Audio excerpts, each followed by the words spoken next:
तब हर चीज बायोटेक्नोलॉजी था। बेसिक से बेसिक चीजें, जैसे कि भाई किसी ने फर्मेंटेशन किया, भटूरा बनाया, ठीक है ना, छोले भटूरे के लिए। तो भटूरा बनाना बॉस बायोटेक्नोलॉजी, भाई ईस्ट का इस्तेमाल किया, टेक्नोलॉजी इस्तेमाल करी, दैट वाज बायोटेक्नोलॉजी। है ना, इडली बनाई, फर्मेंटेशन किया, बायोटेक्नोलॉजी। अल्कोहल बनाया, वाइन विस्की वोडका बनाया, बायोटेक्नोलॉजी। तो पहले ये सब बायोटेक्नोलॉजी था, लेकिन स्लोली ग्रेजुअली बायोटेक्नोलॉजी की टर्मिनोलॉजी शिफ्ट हो गई टुवर्ड्स रिकॉम्बिनेंट डीएनए टेक्नोलॉजी। और ये तब, आज हम जब बायोटेक्नोलॉजी की बात करते हैं तो जीन से जो खेलना है ना, जिसको हम बोल सकते हैं कि जेनेटिक इंजीनियरिंग, बायोटेक्नोलॉजी आज जेनेटिक इंजीनियरिंग से रिलेटेड है। और जेनेटिक इंजीनियरिंग में क्या करते हैं भाई, जो सॉफ्टवेयर के साथ खेले वो सॉफ्टवेयर इंजीनियर, जो हार्डवेयर के साथ खेले वो हार्डवेयर इंजीनियर, जो सड़कों और फ्लाईओवर के साथ खेले वो सिविल इंजीनियर, जो मैकेनिकल इंस्ट्रूमेंट के साथ खेले वो मैकेनिकल इंजीनियर, और जो जीन्स के साथ खेले वो जेनेटिक इंजीनियर। तो जेनेटिक इंजीनियरिंग में हम जीन्स के साथ खेलते हैं। मतलब ये जीन काटी उसमें जोड़ दी, वो जीन काटी उसमें जोड़ दी, ये जीन उसमें इंसर्ट कर दी, वो जीन वहां से निकाल दी, ये जीन चुप करवा दी, साइलेंस करवा दी, ये जीन एक्सप्रेस करवा दी। मतलब जो भी मैं चाहूँ वो सब, ये सब जेनेटिक इंजीनियरिंग के अंदर आ रहा है। और जीन को तोड़ने जोड़ने मरोड़ने के लिए, सॉरी नॉट मरोड़ने, मुड़ी तो ऑलरेडी होती है हेलिक्स की फॉर्म में, खैर। तो तोड़ने और जोड़ने के लिए जीन्स को हमको तभी कर पाते हैं हम जब हमारे पास कुछ मॉलिक्यूलर सिजर्स होते हैं। ठीक है ना, मॉलिक्यूलर सिजर्स मतलब कुछ ऐसे एंजाइम्स जो डीएनए को कट करें। तो भाई ऐसे एंजाइम हमें मिलेंगे कहाँ पे? अब तुमको पता है कि जैसे तुम्हारी बॉडी में इम्यूनिटी है ना, भाई तुम्हारी बॉडी में क्या है, इम्यूनिटी है। तुमको बैक्टीरिया, वायरल डिसऑर्डर्स और पैथोजेंस, प्रोटोजोन से बचने के लिए तुम्हारी बॉडी में इम्यूनिटी है, बहुत बढ़िया। हर एक कॉम्प्लेक्स ऑर्गेनिज्म के अंदर इम्यूनिटी होती है, ठीक है। तो क्या इम्यूनिटी बैक्टीरिया के पास भी होती है?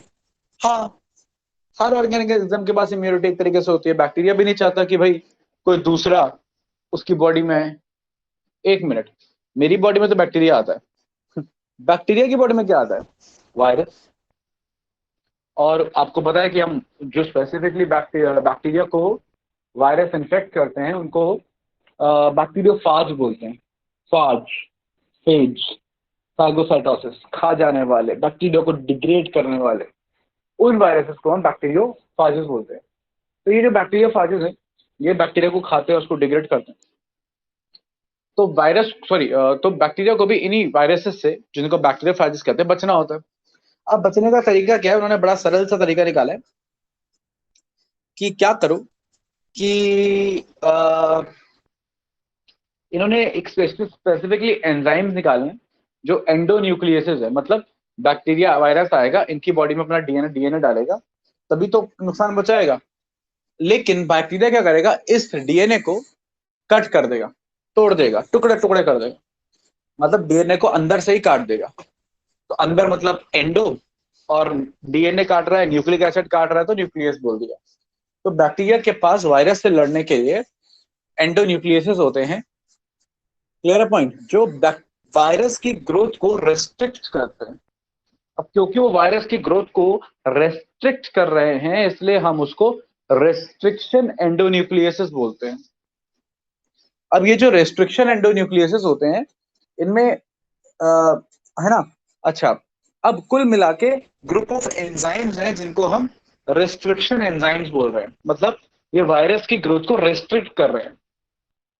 अच्छा, पता कैसे चले कि भाई मतलब कि पहचान कैसे करे कि किसको काटना है? हाँ, भाई पहचान कैसे करे कि किसको कट करना है? ठीक है। तो ये क्या करते हैं ना, रेस्ट्रिक्शन जो एंजाइम्स होते हैं, ये सबसे पहले अपना जो डीएनए है उस पर तो मिथाइल ग्रुप ऐड कर देते हैं। ठीक है ना, अपने डीएनए का मिथिलेशन कर देते हैं कि भाई इनको नहीं काटना। और जहां मिथिलेशन नहीं होता, ठीक है ना, वहां पर क्या कर देते हैं, कट कर देते हैं। एक स्पेशल तरीके का मिथिलेशन होता है, ठीक है ना। तो इस तरीके से ये पहचान जाते हैं कि ये वायरस है, इसके डीएनए को काटना और अपने डीएनए को नहीं काटना। तो खुद के डीएनए को मिथिलेशन से बचा लेते हैं और वायरस के डीएनए को कट कर देते हैं। तो मतलब मिथाइलेस एंजाइम भी ऐड होता है रेस्ट्रिक्शन एंजाइम के अंदर। तो रेस्ट्रिक्शन एंजाइम दो तरीके के हैं, दो तरीके की एक्टिविटी शो करते हैं, एक तो डीएनए काटने वाली और एक मिथाइल ग्रुप ऐड करने वाली मिथिलेस एक्टिविटी। क्लियर है पॉइंट? तो Mithilesh activity plus endonuclease activity मिला के हम रेस्ट्रिक्शन एंजाइम बोलते हैं। अब ये जो रेस्ट्रिक्शन एंजाइम्स हैं बेटा, ये तीन तरीके के होते हैं, टाइप 1, टाइप 2 और टाइप 3। अब इन टाइप 1, टाइप 2 और टाइप 3 रेस्ट्रिक्शन एंजाइम में क्या फर्क है? वो बहुत बेसिक सा फर्क है कि जिसमें जो टाइप 2 वाले हैं, ये टाइप 2 जो रेस्ट्रिक्शन एंजाइम्स है, ये restriction enzyme specifically restriction sites के पास ही काटते हैं। मतलब नॉर्मली अगर रेस्ट्रिक्शन एंजाइम की बात की जाए तो कोई भी रेस्ट्रिक्शन एंजाइम एक पर्टिकुलर सीक्वेंस को रिकॉग्नाइज करता है जिसको मैं रेस्ट्रिक्शन साइट कहता हूं। आ रही बात सामने भाई? फॉर एग्जाम्पल बहुत सारे लेटर्स लिखे हुए ब्लैक बोर्ड पे, जैसे लेटर लिखे हुए, बहुत सारे नाम लिखे हुए, ठीक है ना, जैसे करण, विराज, है ना, ठीक है ना, तैमूर, है ना, सलमान, सैफ, आलिया, है ना, ऐसे बहुत सारे जो है वर्ड्स लिखे हुए एक बोर्ड के ऊपर, ठीक है ना। और इस बोर्ड में मैं मान लो कि मैं ये सारे वर्ड्स नहीं जानता हूँ, ठीक है ना, मैं बस जानता हूँ मैन, MAN, मैं MAN नाम का जो वर्ड है वही पहचानता हूँ। और जैसे ही वो मैं वर्ड पहचानता हूँ तो मैं कुछ आसपास के एरियाज को मिटा देता हूँ, ब्लैक मतलब कि कहते हैं मान लीजिए डस्टर से आसपास के एरिया को क्या करता हूँ, मिटा देता हूँ। अभी सारे वर्ड जब लिखे होंगे मेरे सामने, ठीक है ना, तो अब यहाँ पे सलमान भी लिखा होगा, अब सलमान लिखा होगा तो उसमें MAN, मैन आ रहा है लास्ट में, और मैं तो मैन पहचानता हूँ, मुझे सलमान से कोई मतलब नहीं है, मुझे बाकी वर्ड से कोई मतलब नहीं है। मैंने तो बस MAN देखा, पहचाना, और पहचान कर मैंने उसके आसपास 5-6 जो वर्ड्स हैं उस मैन को तो मिटा दिया, साथ में आसपास 5-6 वर्ड्स और मिटा दिए। तो ये मेरा काम है, ठीक है ना। तो मैं हो गया रेस्ट्रिक्शन एंजाइम, और जो मैन को मैं पहचान रहा हूँ, मैन वर्ड को मैं पहचान रहा हूँ, वो हो गई रेस्ट्रिक्शन साइट। बस सिमिलरली कोई और हो सकता है वो, हो सकता है कि वो कोई और वर्ड पहचान रहा हो, ठीक है ना, आ रही बात समझ में? तो वैसे ही हर एक रेस्ट्रिक्शन एंजाइम कहीं पे भी नहीं कट करता, कहीं पे भी डीएनए को नहीं काटता, वो एक पर्टिकुलर साइट पे काटता है, और उस साइट को हम रेस्ट्रिक्शन साइट बोलते हैं। फॉर एग्जाम्पल मैं आपको एग्जाम्पल लेकर बताता हूँ कि जैसे लेट्स से हमारे पास एक रेस्ट्रिक्शन एंजाइम है, लेट्स से एक एंजाइम है जैसे यहीं पे देख लेते हैं, जैसे कि हमारे पास एक रेस्ट्रिक्शन एंजाइम है BAM-H1, ठीक है ना। BAM-H1 हमारे पास रेस्ट्रिक्शन एंजाइम है। BAM-H1 इसका नाम क्यों है? क्योंकि ये जिस बैक्टीरिया से एक्सट्रैक्ट किया गया उसका नाम है बैसिलस अमाइलोलिक्विफिकेशंस। ऐसे सबके नाम होते हैं, आपको सारे नहीं याद रखना, एक आइडिया दे रहा हूँ। जिसमें बैम का मतलब क्या है? बैसिलियस अमाइलोलिक्विफेशंस, मतलब एक पर्टिकुलर स्पीशीज का नाम है जिससे ये रेस्ट्रिक्शन एंजाइम लिया गया है, ठीक है। H1 इसकी स्ट्रेन है, ठीक है ना, H इसकी स्ट्रेन है जिससे लिया गया, और 1 मतलब इस बैक्टीरिया से मिलने वाला ये पहला एंजाइम है। जैसे अगर मैं बोलूं EcoR1, जिसमें E को स्टैंड फॉर ई कोलाई, एस्केरिकिया, एस्टेरिकिया, जो भी जैसे लोग बोलते हैं एस्केरिकिया कोलाई, तो ई कोलाई से इको आ गया। और आर आ रहा है फ्रॉम RY13 स्ट्रेन। RY13 एक पर्टिकुलर स्ट्रेन है, जैसे ह्यूमंस के अंदर स्पीसीज, जैसे सॉरी ऑर्गेनिज्म में स्पीसीज होते हैं ना, कि ये स्पीसी, ये स्पीसी, ये स्पीसी, ठीक है ना, कि सारे डॉग है उसके अलग अलग स्पीसीज हैं, या कि सारे कैट है उसके अलग अलग स्पीसीज हैं, है ना, मैंगो अलग अलग स्पीसीज हैं। तो ऐसे ही बैक्टीरिया के अंदर स्ट्रेन होते हैं। तो EcoR1 का मतलब आर उसमें RY13 स्ट्रेन के नाम पे, और 1 का मतलब कि ई कोलाई बैक्टीरिया में से एक्सट्रैक्ट होने वाला वो पहला रेस्ट्रिक्शन एंजाइम था। तो इस तरीके से हम उसका नाम डिसाइड करते हैं। तो उसी तरीके से ये BAM-H1 है, बैसिलस अमाइलोलिक्विफेशंस इसका सोर्स है, और H वाली जो है वो स्ट्रेन है, और फर्स्ट एंजाइम है जो बैसिलस अमाइलोलिक्विफेशन से क्या हुआ है? एक्सट्रैक्ट हुआ है।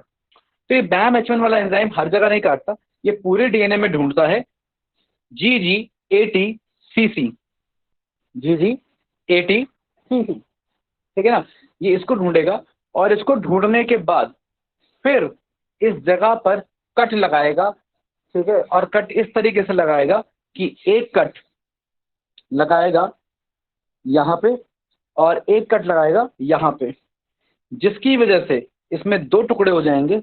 एक टुकड़ा निकल के आएगा, आप देखिए ये टुकड़ा निकल के आएगा जो ब्लू से निकाला मैंने, और एक टुकड़ा ये जो ग्रीन से निकाल रहा हूँ ये निकल के आएगा। इस तरीके से दो अलग अलग टुकड़े हो जाएंगे। देखिए एक टुकड़ा ये हो गया, एक टुकड़ा ये हो गया, ठीक है ना।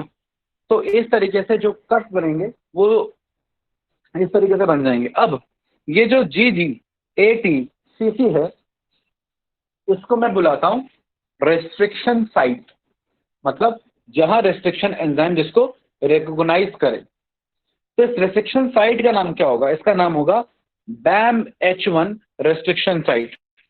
तो ये तो बड़ा आसान है, ये तो एंजाइम के नाम पे ही है। तो एंजाइम का नाम क्या है? BAM H1 एंजाइम या BAM H1 एंडोन्यूक्लियस, और साइट का नाम क्या है? BAM H1 restriction site. ऐसे ही EcoR1 जिसको रिकॉग्नाइज करेगा वो EcoR1 एंजाइम हो गया एंडोन्यूक्लियस, और जिस साइट को वो रिकॉग्नाइज करेगा उसको बोलेंगे EcoR1 की साइट। अब जिस तरीके से मैं आपको बता रहा था कि रेस्ट्रिक्शन एंजाइम तीन तरीके के होते हैं, टाइप 1, टाइप 2 और टाइप 3। इसमें जो टाइप 2 हैं सिर्फ वही कैपेबल हैं कि वो रेस्ट्रिक्शन साइट के ही आसपास कट करें। लेकिन बाकी जो रेस्ट्रिक्शन एंजाइम्स हैं जैसे कि रेस्ट्रिक्शन एंजाइम टाइप 1 और रेस्ट्रिक्शन एंजाइम टाइप 3, इस 1 और 3 का इस BAM H1 के 1 से कोई लेना नहीं है, ठीक है। वो तो कैटेगरीज है एंजाइम की, ठीक है ना। मतलब कि BAM H1 नाम तो H1 है, ठीक है ना, लेकिन एक्चुअल में क्या है? टाइप 2 एंजाइम है ना। तो वो मत सोचेगा कि उस 2 का ऐसे कोई लेना देना है। तो मैं ये बता था कि नॉर्मली रेस्ट्रिक्शन एंजाइम क्या करते हैं ना, रेस्ट्रिक्शन साइट पे कट नहीं करते। जैसे 1 और 3 है, restriction enzyme type 1 and restriction enzyme type 3, इन दोनों में खास बात क्या है कि दोनों ही रेस्ट्रिक्शन साइट पे ना काट के बहुत ही दूर दूर क्या करते हैं? कट करते हैं। इसलिए आपके एनसीईआरटी में एक लाइन भी है कि restriction endonucleases cut away from the restriction sites. तो वो बात इन जनरलाइज की गई है, लेकिन हम उन एंजाइम्स को इस्तेमाल नहीं करते जो उससे दूर काटते हैं। हम इस्तेमाल करते हैं टाइप 2 एंजाइम्स को, क्योंकि वो रेस्ट्रिक्शन साइट पे एग्जैक्टली कट लगाते हैं। तो ये डिफरेंस है। तो हम याद रखिएगा, हम जो एंजाइम्स की बात कर रहे हैं, चाहे वो EcoR1 हो, चाहे वो BAM H1 हो, चाहे वो SAL1 हो, चाहे वो PBU1 हो, चाहे वो PST1 हो, चाहे वो ALU1 हो, चाहे वो SMA हो, चाहे वो CLA हो, कुछ भी हो, जितने एंजाइम्स की हम बात करेंगे वो सब टाइप 2 रेस्ट्रिक्शन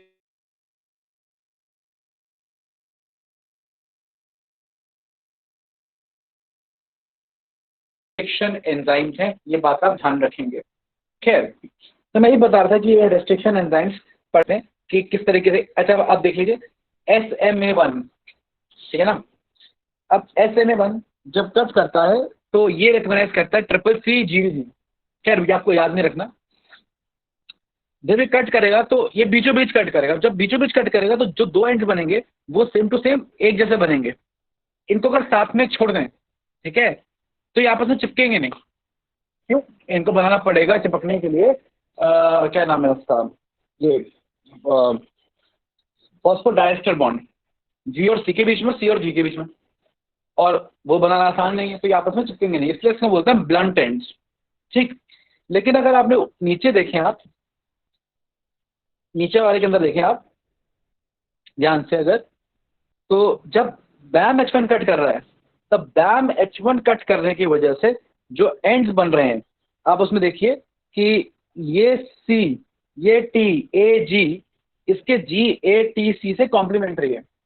मतलब अगर इनको साथ में छोड़ दिया जाए तो फिर क्या होगा? फिर ये वाला C, कौन से वाला?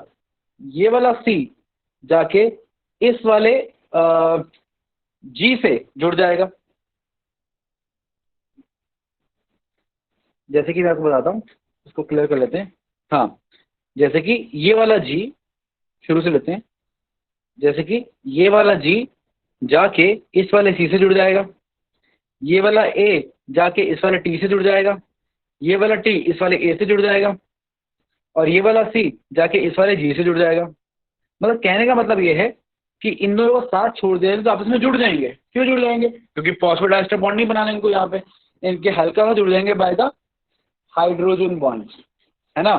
क्योंकि दो सामने के न्यूक्लियोटाइड हाइड्रोजन बॉन्ड जुड़ते तो आपस में जुड़ जाएंगे। अच्छा, अभी भी ना ये बात ध्यान रखिएगा, इस जी में और इस जी में फॉस्फोडाइस्टर बॉन्ड नहीं बनेगा, ठीक है। वो तो बस आपस में side to side temporary loosely क्या हो जाएंगे, जुड़ जाएंगे। सिर्फ ये वाले बॉन्ड बनाएंगे, सामने वाले बॉन्ड्स, ठीक है। तो इसलिए क्योंकि आप ऐसे थोड़ा चिपक सकते हैं, इसलिए मैं इस एंड्स को बोलता हूँ स्टिकी एंड्स। तो हर रेस्ट्रिक्शन एंजाइम ब्लंट एंड्स नहीं देता, हर रेस्ट्रिक्शन एंजाइम स्टिकी एंड्स नहीं देता। कुछ रेस्ट्रिक्शन एंजाइम ब्लंट एंड देते हैं काटने पर, और कुछ रेस्ट्रिक्शन एंजाइम स्टिकी एंड्स देते हैं काटने पर, ठीक है। मैं बाद में आपको लिखवा दूंगा कुछ इंपॉर्टेंट एंजाइम जो कि ब्लंट एंड्स देते हैं।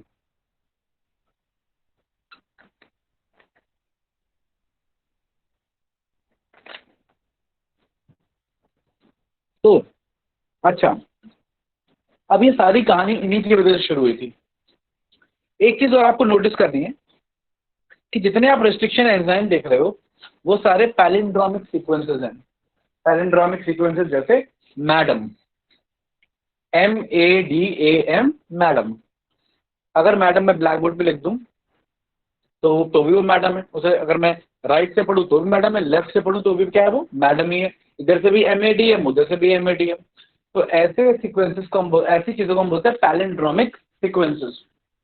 तो वैसे ही रेस्ट्रिक्शन जो एंजाइम्स होते हैं वो भी पैलिंड्रोमिक सीक्वेंसेस होते हैं। कैसे होते हैं भाई? इसको आप इस तरफ से 5 प्राइम टू 3 प्राइम पढ़ो तो भी वो ऐसे ही पढ़े जाएंगे, उस तरफ से 5 प्राइम टू 3 प्राइम पढ़ो तो भी वो ऐसे ही पढ़े जाएंगे। कि जैसे इसको पढ़ता हूं मैं, ये लिखा गया है GGATCC, और अगर मैं उधर से पढ़ रहा हूं, ठीक है ना भाई, अगर मैं इसको ऐसे पढ़ा तो क्या पढ़ा गया, GGATCC, और इसको मैं इधर ऐसे पढ़ूं तो भी इट इज GGATCC। तो ऐसी सीक्वेंसेस को हम पैलिंड्रोमिक सीक्वेंसेस बोलते हैं, जो 5 प्राइम टू 3 प्राइम एक तरफ और दूसरी तरफ भी 5 प्राइम टू 3 प्राइम पढ़ने में एक जैसी होती हैं। अब मेरी बात ध्यान से सुनना, अगर मैं पढ़ूं AGC है GA, तो बेटा ये पैलिंड्रोम सीक्वेंस नहीं है। आप पूछोगे सर ये तो हो रही है, ये पढ़ता हूं तो इट इज AGCCGA, ठीक। और अगर मैं उस तरफ से पढ़ूं, है ना, तो भी ये होती है AGCCGA। तो इधर से उधर से तो एक जैसी हो गई। नो, ये पैलिंड्रोम नहीं है। क्यों? क्योंकि ये तो एक ही स्ट्रैंड हुआ। आ रही बात समझ में? ये स्ट्रैंड की अगर मैं बात करूं तो आप इसको जब पढ़ रहे हो तो बेटा ये वाला 5 प्राइम हो गया लेट्स से, और ये वाला क्या हो गया 3 प्राइम। तो एक तरफ आपने 5 प्राइम टू 3 प्राइम पढ़ा, एक तरफ 3 प्राइम टू 5 प्राइम पढ़ा। ऐसा नहीं पढ़ना हमको, हमको इसकी कॉम्प्लीमेंट्री सीक्वेंस बनानी है। अगर इसकी मैं कॉम्प्लीमेंट्री सीक्वेंस बनाऊंगा तो क्या बनेगी, इसकी कॉम्प्लीमेंट्री सीक्वेंस बनेगी, ए के कॉम्प्लीमेंट्री आएगा T, जी के कॉम्प्लीमेंट्री C के G के C के G के C, और ए के क्या आएगा T। तो अब इसको मैं पढ़ूंगा इधर से तो ये पढ़ेगी TCG और TCG इज नॉट AGCCGA। तो मतलब आपका 5 प्राइम टू 3 प्राइम अगर जैसा है, वैसा ही दूसरी तरफ से भी 5 प्राइम टू 3 प्राइम होना चाहिए। अगर मैं इसका 5 प्राइम 3 प्राइम बनाऊं तो ये इसके जैसा नहीं होगा। तो ये बात ध्यान रखिएगा कि सीक्वेंस एक स्ट्रैंड अपने आप में पैलिंड्रोमिक नहीं होता, अपोजिट स्ट्रैंड को 5 प्राइम एंड से पढ़ो और उसके अपोजिट स्ट्रैंड को भी 5 प्राइम एंड, दोनों स्ट्रैंड को आपको 5 प्राइम टू 3 प्राइम पढ़ना है। तो वो अगर सामान्य है तो फिर वो पैलिंड्रोमिक है, वरना वो पैलिंड्रोमिक नहीं है। इसमें बड़े सिंपल से क्वेश्चन आ जाते हैं आपके एग्जाम के अंदर तो आपको 4-5 सीक्वेंस दे देंगे, पूछेंगे कि भाई कौन से वाले पैलिंड्रोमिक, कौन सी वाली पैलिंड्रोमिक पूछेंगे कौन सी वाली रेस्ट्रिक्शन साइट है, तो बस जो पैलिंड्रोमिक है वो रेस्ट्रिक्शन साइट है। हाँ, अगर उन्होंने स्पेसिफिकली पूछ लिया और एक दो रेस्ट्रिक्शन साइट आ गई तो ज्यादा से ज्यादा आपसे वो इको R1 की रेस्ट्रिक्शन साइट पूछ लेगा। हालांकि इलॉजिकल है कोई रेस्ट्रिक्शन साइट को पूछना, क्योंकि हमने वो कोई रट्टा थोड़ा ना मारना है, हमें तो कॉन्सेप्ट सीखना है। फिर भी अगर पूछ लेता है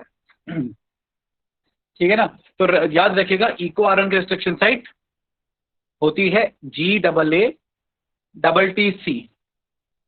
ठीक, खैर रेस्ट्रिक्शन साइट याद रखना बड़ा ही आसान होता है। ठीक, अब ऑफकोर्स इसके कॉम्प्लीमेंट्री क्या आ जाएगा, इसके कॉम्प्लीमेंट्री यही आ जाएगा GAATTC। अच्छा, मैं कभी रेस्ट्रिक्शन साइट पूरी याद नहीं रखता, जैसे मैंने GAATTC पूरी नहीं याद करी, मैंने सिर्फ क्या याद किया है मैं बताता हूँ आपको, मैंने सिर्फ याद किया है GAA, बस मैंने बस गा याद किया है कि इको R1 गाता है। अब GAA ये है, अब इसकी मुझे अगर रेस्ट्रिक्शन साइट बनाए तो बड़ा आसान है। कोई भी रेस्ट्रिक्शन साइट में खास बात होती है कि मान लो अगर वो 6 की रेस्ट्रिक्शन साइट है, मतलब 6 न्यूक्लियोटाइड्स हैं, तो पहले 3 अगले 3 के कॉम्प्लीमेंट्री होंगे। तो जैसे ये GAA है तो फिर इसका अगले वाला आएगा A के कॉम्प्लीमेंट्री T, A के कॉम्प्लीमेंट्री फिर क्या गया T, और G के कॉम्प्लीमेंट्री क्या गया C, बस बन की रेस्ट्रिक्शन साइट। अब इसके कॉम्प्लीमेंट्री कुछ भी लिखो, जैसे कि G के कॉम्प्लीमेंट्री C आ जाएगा, A का T, इसका भी A, इसका भी A, इसका भी G, तो पढ़ लो चाहे GAATTC GAATTC। तो आपको कुछ नहीं याद करना होता, आपको बस पहली 3 सीक्वेंसेस देखनी होती हैं, और अगली वाली 3 अगर उसके अपोजिट में कॉम्प्लीमेंट्री हैं तो यस वो पूरी की पूरी पैलिंड्रोमिक होगी। ऐसे आप बना भी सकते हो इमेजिनरी कोई भी रेस्ट्रिक्शन साइट। भाई बहुत सिंपल है कि आप कोई भी रैंडमली 3 बेस पेयर ले लो, है ना, कोई भी रैंडमली 3 बेस पेयर ले लिए, जैसे कि मैंने ले लिया TCA। अब इसी को रेस्ट्रिक्शन साइट बनाना है तो A के कॉम्प्लीमेंट्री क्या ले लो, A की कॉम्प्लीमेंट्री आ गया आपका T, C की कॉम्प्लीमेंट्री क्या होता है G, T की कॉम्प्लीमेंट्री क्या होता है A, बन की रेस्ट्रिक्शन साइट। अब इसको लिख लो चाहे नहीं यकीन तो इसका उल्टा लिखेंगे तो T के A आ गया, C का G आ गया, A का T आ गया, T का A आ गया, G का C आ गया, A का T आ गया। तो इधर से TCA TGA, इधर से भी TCA TGA। तो बहुत सिंपल है, आपको बस याद रखनी होती है पहली 3 सीक्वेंसेस, 3 अगर याद रह गई तो आप पूरी रेस्ट्रिक्शन साइट ऑटोमेटिकली बना लोगे। तो इसलिए मैंने याद किया हुआ कि इको R1 गाता है, तो इट इज GAA। खैर ये तो है रेस्ट्रिक्शन साइट्स की बात। तो अब ये सवाल आता है कि रेस्ट्रिक्शन साइट्स होती किसके पास है और रेस्ट्रिक्शन एंजाइम किसके पास होते हैं। बट अब ऐसी बात है, रेस्ट्रिक्शन एंजाइम इम्यूनिटी दे रहे हैं किसको, बैक्टीरिया को। तो भाई हर बैक्टीरिया को चाहिए ना इम्यूनिटी, ये थोड़ा ना कुछ बैक्टीरिया बोलेंगे हमें इम्यूनिटी मत दो। तो जो रेस्ट्रिक्शन एंजाइम्स हैं वो हर एक बैक्टीरिया के पास होते हैं मोस्टली, मतलब कि हम बहुत सारे बैक्टीरिया से जानते हैं मोस्टली जिनके पास रेस्ट्रिक्शन एंजाइम्स हैं। ठीक है ना, तो करीब 230 या 240 स्ट्रेन से हम रेस्ट्रिक्शन एंजाइम्स निकाल भी चुके हैं, और आगे सर्च जारी है और ऐसे बहुत सारे हमें मिल भी जाएंगे। ठीक है, और 900 से ज़्यादा हम रेस्ट्रिक्शन एंजाइम्स जानते हैं। अच्छा, ये तो हुआ एक बात। अब सवाल आता है कि ठीक है रेस्ट्रिक्शन एंजाइम्स तो बैक्टीरिया के पास है, रेस्ट्रिक्शन साइट किसके पास है। तो भाई रेस्ट्रिक्शन साइट सबके पास है, सबके डीएनए में रेस्ट्रिक्शन साइट्स होंगी, तो रेस्ट्रिक्शन साइट तो सबके पास होती हैं। ठीक है ना, अगर मैं रेस्ट्रिक्शन एंजाइम छोड़ दूं ना बैक्टीरिया के अंदर और बैक्टीरिया अपने डीएनए को ना बचाए तो बैक्टीरिया खुद के डीएनए को भी काट लेगा। ठीक है ना, जैसा मैं इनविट्रो करता भी हूँ, बैक्टीरिया से प्लाज्मिड लेता हूँ और यूज डालता हूँ और रेस्ट्रिक्शन एंजाइम डालता हूँ, प्लाज्मिड कट जाता है, प्लाज्मिड बैक्टीरिया का पार्टी है ना। ठीक है ना, तो रेस्ट्रिक्शन जो एंजाइम्स हैं और रेस्ट्रिक्शन जो साइट्स हैं वो हर एक डीएनए में मिलेंगी। अच्छा, और फिर आप पूछोगे कि बाकियों में रेस्ट्रिक्शन साइट क्या कर रही है, मैं क्या कहूँगा कुछ नहीं। फिर वहाँ प्रेजेंट क्यों है, बाय चांस। भाई रेस्ट्रिक्शन साइट है क्या, एक सिंपल सा सीक्वेंस GAATTC, इतना ही सीक्वेंस है ना। और आप अपना डीएनए देखो 3 × 10⁹ बेस पेयर, कितनी सारी रिपीटेशन है ना, हर जगह नई सीक्वेंसेस हैं। अब इतनी लंबी लंबी सीक्वेंसेस में बाय चांस ऐसा हो सकता है ना कि कहीं पर GAATTC आ जाए, कहीं भी आ सकता है ना। और जहां भी आएगा वहीं पर अगर मैंने इको आर वन डाल दिया और जहां इको आर वन ने देख लिया जी जी डबल डबल टी तो काट देना।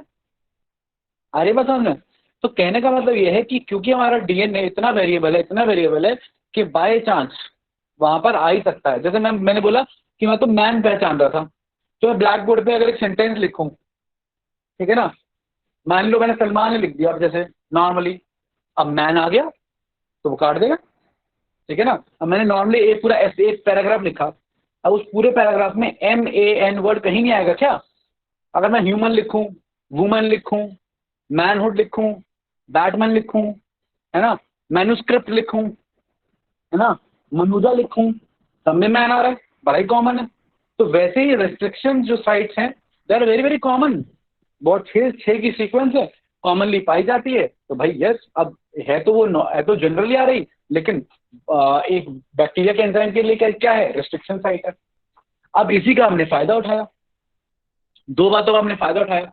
हमें एक तो बात पता चल गई कि सबके डीएनए में रेस्ट्रिक्शन साइट है। एक तो बात मुझे ये पता चल गई, मतलब मैं किसी का भी डीएनए कहीं से भी काट सकता हूँ। भाई इंजीनियरिंग के लिए मुझे डीएनए काटना बहुत जरूरी है ना।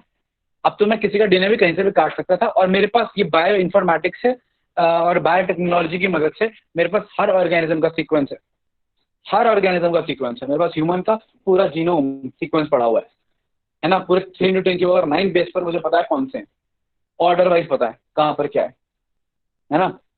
यही हुआ था ह्यूमन जीनोम प्रोजेक्ट में। खैर उसके बाद फिर मुझे इतना ही नहीं, मुझे मेज, ठीक है ना, बैक्टीरिया मतलब मेज हो गया, रैट हो गया, काउ हो गया, बफेलो हो गया, जितने स्पीसीज में जानता हूँ मैं सबका डीएनए स्टोर करके रखा है। मुझे पता है किसकी सीक्वेंस में कहाँ क्या है, कहाँ पर रिस्ट्रिक्शन साइट है, कहाँ से मैं काट सकता हूँ, क्या कर सकता हूँ। तो इसीलिए मैं कहीं से भी अपनी मर्जी से कोई भी डीएनए एक्सट्रैक्ट कर सकता हूँ, कहीं से भी काट के उसको निकाल सकता हूँ। किसी न किसी जीन के अंदर, मान लो कोई भी जीन है, कोई भी लेट्स से हीमोग्लोबिन की जीन है, अब उस जीन के आसपास राइट में लेफ्ट में कोई ना कोई रेस्ट्रिक्शन साइट तो होगी। भाई बैम H1 की होगी तो देखो हिंड 3 की होगी, हिंड 3 की नहीं होगी तो क्लावन की होगी, क्लावन की नहीं होगी तो स्मा1 की होगी, स्मा1 की नहीं होगी तो अलू1 की होगी, अलू1 की नहीं होगी तो बैम H1 की होगी, बैम H1 की होगी तो HAE3 की होगी। किसी ना किसी की रेस्ट्रिक्शन साइट तो होगी, लेफ्ट में कोई राइट में कोई। मान लो हीमोग्लोबिन के जीन के लेफ्ट में HAE3 की रेस्ट्रिक्शन साइट है और उसके राइट में हिंड 3 की रेस्ट्रिक्शन साइट है, तो मैं दो एंजाइम लूंगा HAE3 और हिंड 3 और दोनों से कटवा दूंगा और बीच में से मेरी हीमोग्लोबिन की जीन क्या आ जाएगी, बाहर आ जाएगी। तो मेरे लिए तो बड़ा मजेदार हो गया ना कि मुझे तो बस पहचानना है कि किसी जीन के राइट में और लेफ्ट में कौन सी रेस्ट्रिक्शन साइट है, बस उस वो वाला एंजाइम यूज करना है और मैं बाहर निकाल लूंगा उस डीएनए सीक्वेंस को।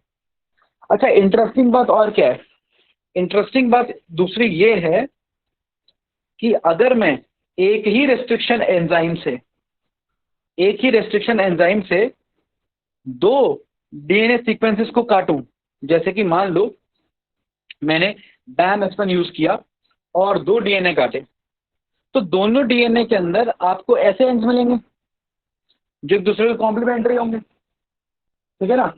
अब कॉम्प्लीमेंट्री होंगे तो क्या करना, मुझे डीएनए लाइगेज डालना है, वो दोनों जुड़ जाएंगे या ऐसे ही जुड़ जाएंगे।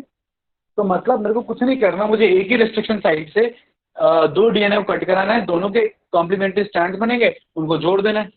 और ना भी बने, लेट्स से ना भी बने तो भी डीएनए लाइगेज डाल के मैं दोनों को जोड़ ही सकता हूँ।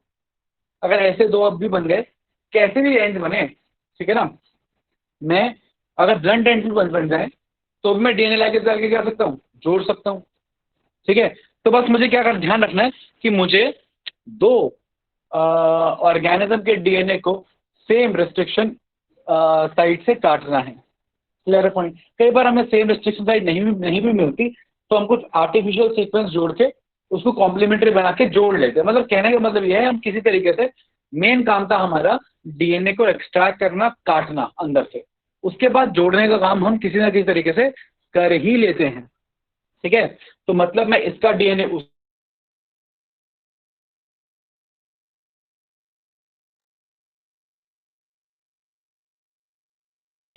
उसका डीएनए उसमें, उसका डीएनए उसमें, कैसे मर्जी कॉम्बिनेशंस बना सकता हूं। और इसी को हम बोलते हैं बायोलॉजी दुनिया में क्यों आ पाई, क्यों आसान हो पाया, तो आप बोलेंगे because of the discovery of restriction enzymes. Clear point, समझ में आ गया।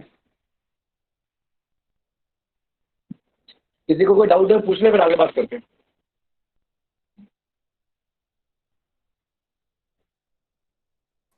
सर ये मोर देन 6 हो सकता है? क्या? दोबारा बोलो। मोर देन 6 मतलब ये एंड बन रहे हैं सर, रेस्ट्रिक्शन साइड जो बन रहे हैं सर। हाँ, 6 से ज्यादा पूछ रहे हो? हाँ सर। 4 से 8 किसका नॉर्मल नंबर होता है? 4 की मिलती है, 6 की मिलती है, 8 की मिलती है। 8 की हो सकती है, अच्छा सर। 8 से ज्यादा नहीं मिलती। Okay sir. Any other doubt?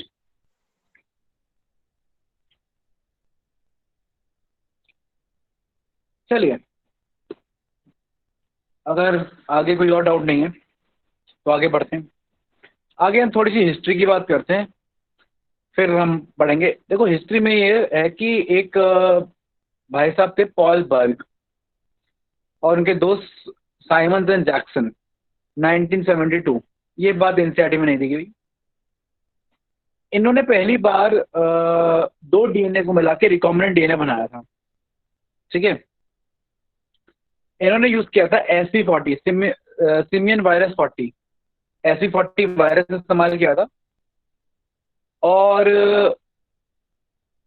Bacteriophage इस्तेमाल किया था। ठीक है ना? और इकोलाई के इको आर1 एंजाइम को इन्होंने क्या किया था, इस्तेमाल किया था। अब मैं आपको बताता हूँ इस डायग्राम के अंदर ही।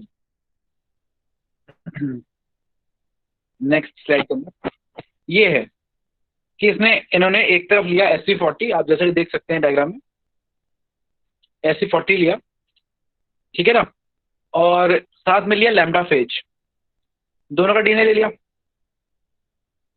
है ना, दोनों का डीएनए ले लिया।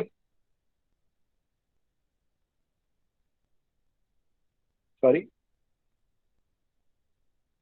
हाँ, तो इधर लिया SV40 और इधर लिया लैम्डा फेज, और दोनों का क्या ले लिया, डीएनए ले लिया। ठीक, दोनों का डीएनए कट करवा लिया सेम रेस्ट्रिक्शन एंजाइम से। कट कराने के बाद दोनों में कुछ एडिशन करी, ठीक है ना, और दोनों को जोड़ दिया, तो क्या बना लिया, रिकॉम्बिनेंट डीएनए। और रिकॉम्बिनेंट डीएनए बनाकर ई कोलाई में क्या कर दिया, ट्रांसफर कर दिया। तो इन्होंने बैक्टीरियोफेज का डीएनए और SV40 को मिलाकर एक रिकॉम्बिनेंट डीएनए बना के ट्रांसफर किया था। तो ये सबसे पहले एक्सपेरिमेंट हुआ था रिकॉम्बिनेंट डीएनए टेक्नोलॉजी के साथ, और इसलिए इनको 1980 में, ठीक है, केमिस्ट्री में इनको नोबेल प्राइज भी मिला था। ठीक, अच्छा, उसके बाद सिमिलर एक्सपेरिमेंट्स, ठीक है, सिमिलर एक्सपेरिमेंट्स किए गए थे 1973 में, एक साल बाद इनके, ठीक है, एक साल बाद। ये एनसीईआरटी में गिवन है। स्टैनले कोहेन, ठीक है ना, हर्बर्ट बॉयर, और भी लोग थे, शैंग और हेलिंग, लेकिन हम जनरली कोहेन एंड बॉयर के नाम से इस एक्सपेरिमेंट को जानते हैं कि बॉयर एंड कोहेन ने एक्सपेरिमेंट किया था। इन्होंने E coli E coli bacteria से कैनामाइसिन, जो एक एंटीबायोटिक रेजिस्टेंस जीन है, ठीक है ना, उसको एक्सट्रैक्ट किया, ठीक है ना, और एक्सट्रैक्ट करके किसी दूसरे प्लाज्मिड में जोड़ा, और उस प्लाज्मिड को किसी दूसरे बैक्टीरिया के अंदर इंसर्ट कर दिया। ठीक है ना? तो क्या किया इन्होंने, इसका एक्सपेरिमेंट में इन्होंने देखिए ये किया, ये इन्होंने कैनामाइसिन की जीन पहले एक्सट्रैक्ट करी, ये आ गई कैनामाइसिन की जीन। फिर डोनर, फिर उन्होंने प्लाज्मिड एक्सट्रैक्ट किया, किसी बैक्टीरिया में से प्लाज्मिड निकाला, ये हो गया प्लाज्मिड। फिर प्लाज्मिड और उस जीन को आपस में जोड़ दिया, रिकॉम्बिनेंट डीएनए बना दिया, और रिकॉम्बिनेंट डीएनए बना के ई कोलाई में ट्रांसफर कर दिया। और जब ई कोलाई ग्रुप को ग्रो करवाया, तो बट ऑब्वियसली बात है कि ये वाली जीन भी उसके साथ क्या कर गई, डिवाइड कर गई और ग्रो कर गई। तो ये एक्सपेरिमेंट किया किसने, स्टैनले एंड कोहेन ने किया। ठीक है ना? तो ये सब हिस्ट्री है किसकी, बायोटेक्नोलॉजी की। तो जो एंजाइम इस्तेमाल किया गया वो कौन सा इस्तेमाल किया गया, इको आर1 एंजाइम इस्तेमाल किया गया। तो ये हिस्ट्री हो गई आपके बायोटेक्नोलॉजी की। तो तो बायोटेक्नोलॉजी में आपने सबसे इंपॉर्टेंट चीज क्या देखी कि हमने यहां पर ना इस जो ऑरेंज कलर से मैंने सर्कल किया है, इस प्लाज्मिड को लिया है उस बैक्टीरिया में डिजायर्ड जीन ट्रांसफर करने के लिए। ठीक, अब इस प्लाज्मिड को जिसको मैं इस्तेमाल कर रहा हूं डिजायर्ड जीन को ट्रांसफर करने के लिए, इसको मैं वेक्टर बोलता हूं। ठीक, और अगर ये वेक्टर कॉपी करने में भी हेल्प करता है तो फिर ये कहलाता है क्लोनिंग वेक्टर। क्लियर? तो यहां पर इस प्लाज्मिड को मैं क्लोनिंग वेक्टर बोल रहा हूं।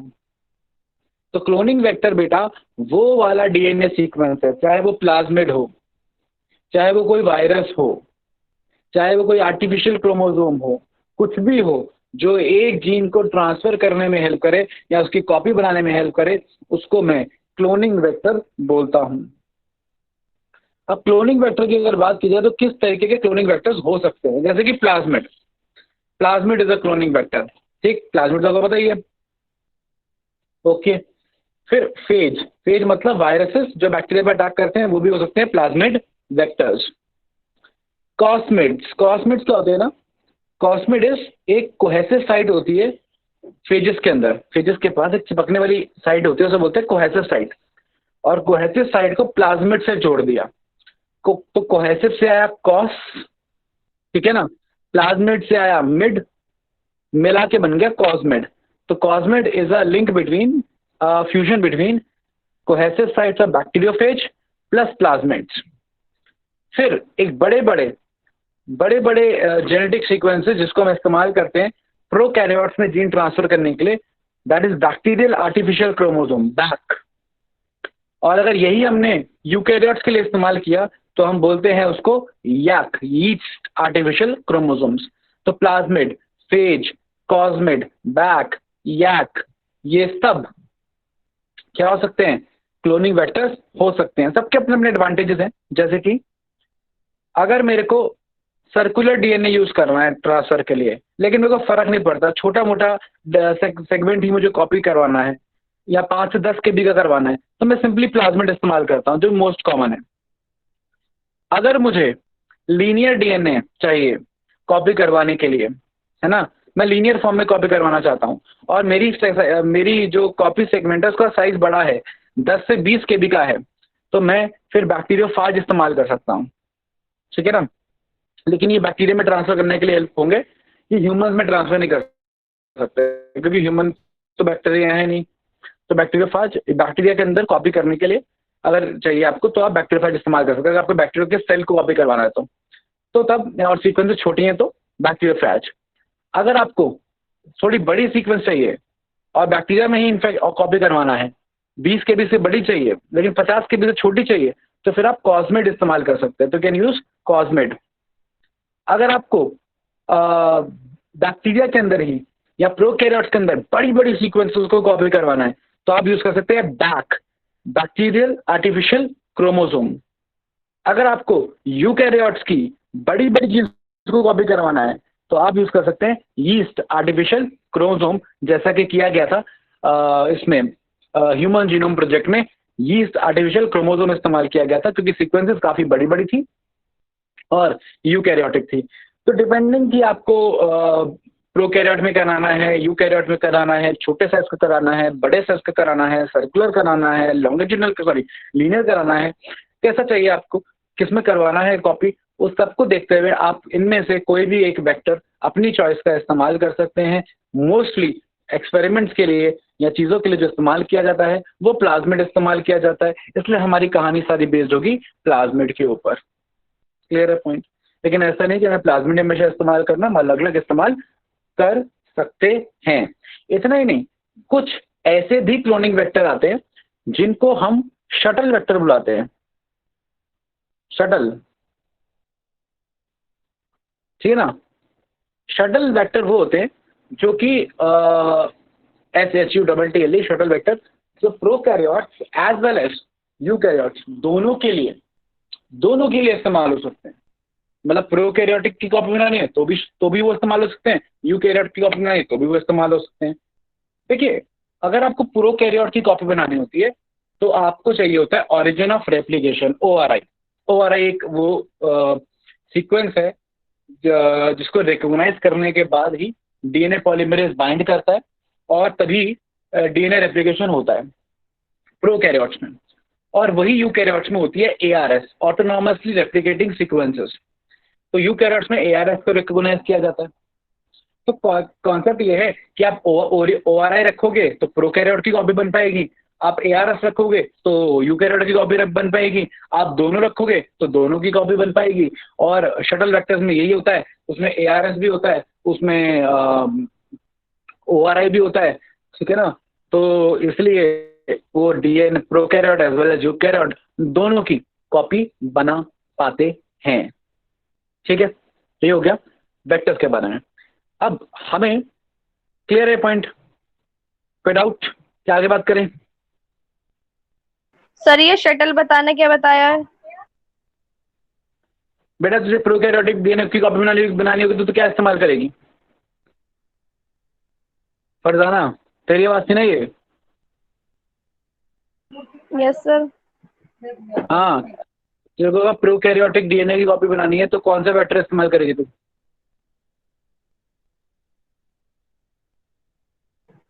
पता नहीं सर। अरे इतने सारे वेक्टर बताए, कोई तो बता। इकोलाई। इकोलाई वेक्टर है?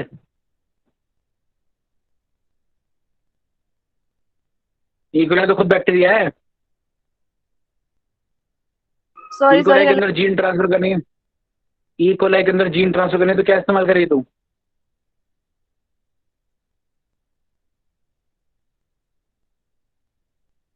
In second.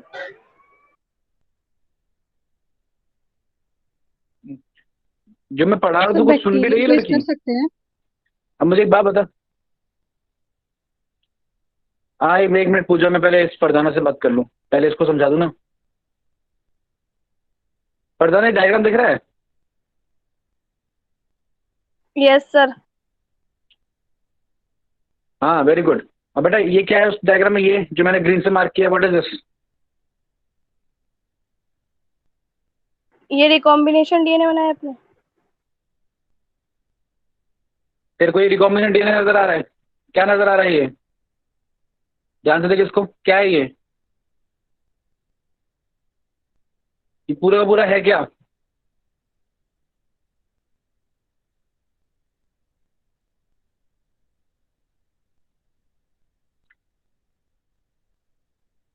फरजाना ये पूरा का पूरा क्या है बेटा? सेल लग रहा है, सेल? Yes sir. हाँ किसका सेल है ये?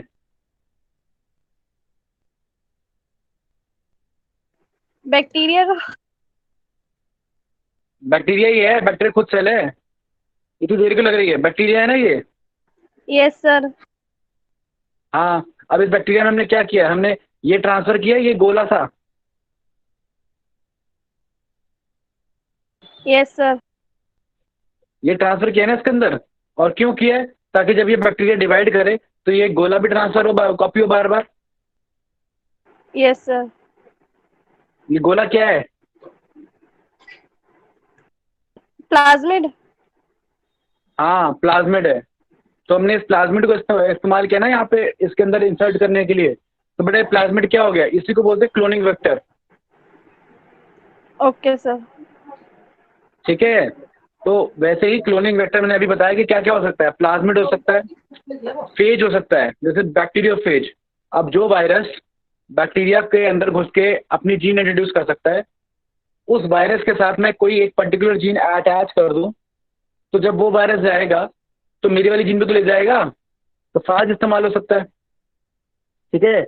या फाज और कोहेसिव साइट मिला के, सॉरी प्लाज्मिड और फाज की कोहेसिव साइट मिला के कॉस्मेट, ठीक है ना। तो मतलब इस तरीके के स्ट्रक्चर्स को हम बोलते हैं क्लोनिंग वेक्टर्स, ठीक। तो अब जो तेरा क्वेश्चन था मैं भूल गया, क्या क्वेश्चन था तेरा? भूल गया मैं। सर शटल पूछा था। हाँ वही मैं कह रहा था। तो अब तेरे को अगर बैक्टीरिया में इंट्रोड्यूस करे तो प्लाज्मिड इस्तेमाल करेगी। अब तो मुझे ये बता कि अगर तेरे को ह्यूमन के अंदर मतलब कि ह्यूमन सेल के अंदर, लेट्स से WBC के अंदर या बॉडी से सेल कुछ बाहर निकाले टेस्ट ट्यूब के अंदर, उसके अंदर अगर तेरे को कुछ बैक्टीरिया इंसर्ट, कुछ सॉरी कुछ कोई नई जीन इंट्रोड्यूस करनी है तो कैसे करेगी? प्लाज्मिड के साथ वेक्टर के साथ अटैच करवा दूंगी। प्लाज्मिड प्लाज्मिड कैसे इस्तेमाल कर लेगी? प्लाज्मिड तो प्रॉपर तरीका नहीं है, प्लाज्मिड नहीं जाएगा मेरे जीन्स के अंदर प्रॉपरली इजीली। कोई और तरीका, बेटर तरीका।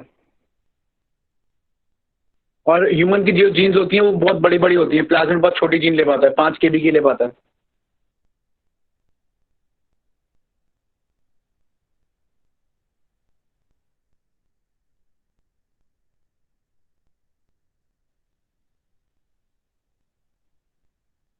मैं बताता हूँ, किसी को आइडिया है कि अगर मेरे को ह्यूमन सेल्स के अंदर कोई जीन,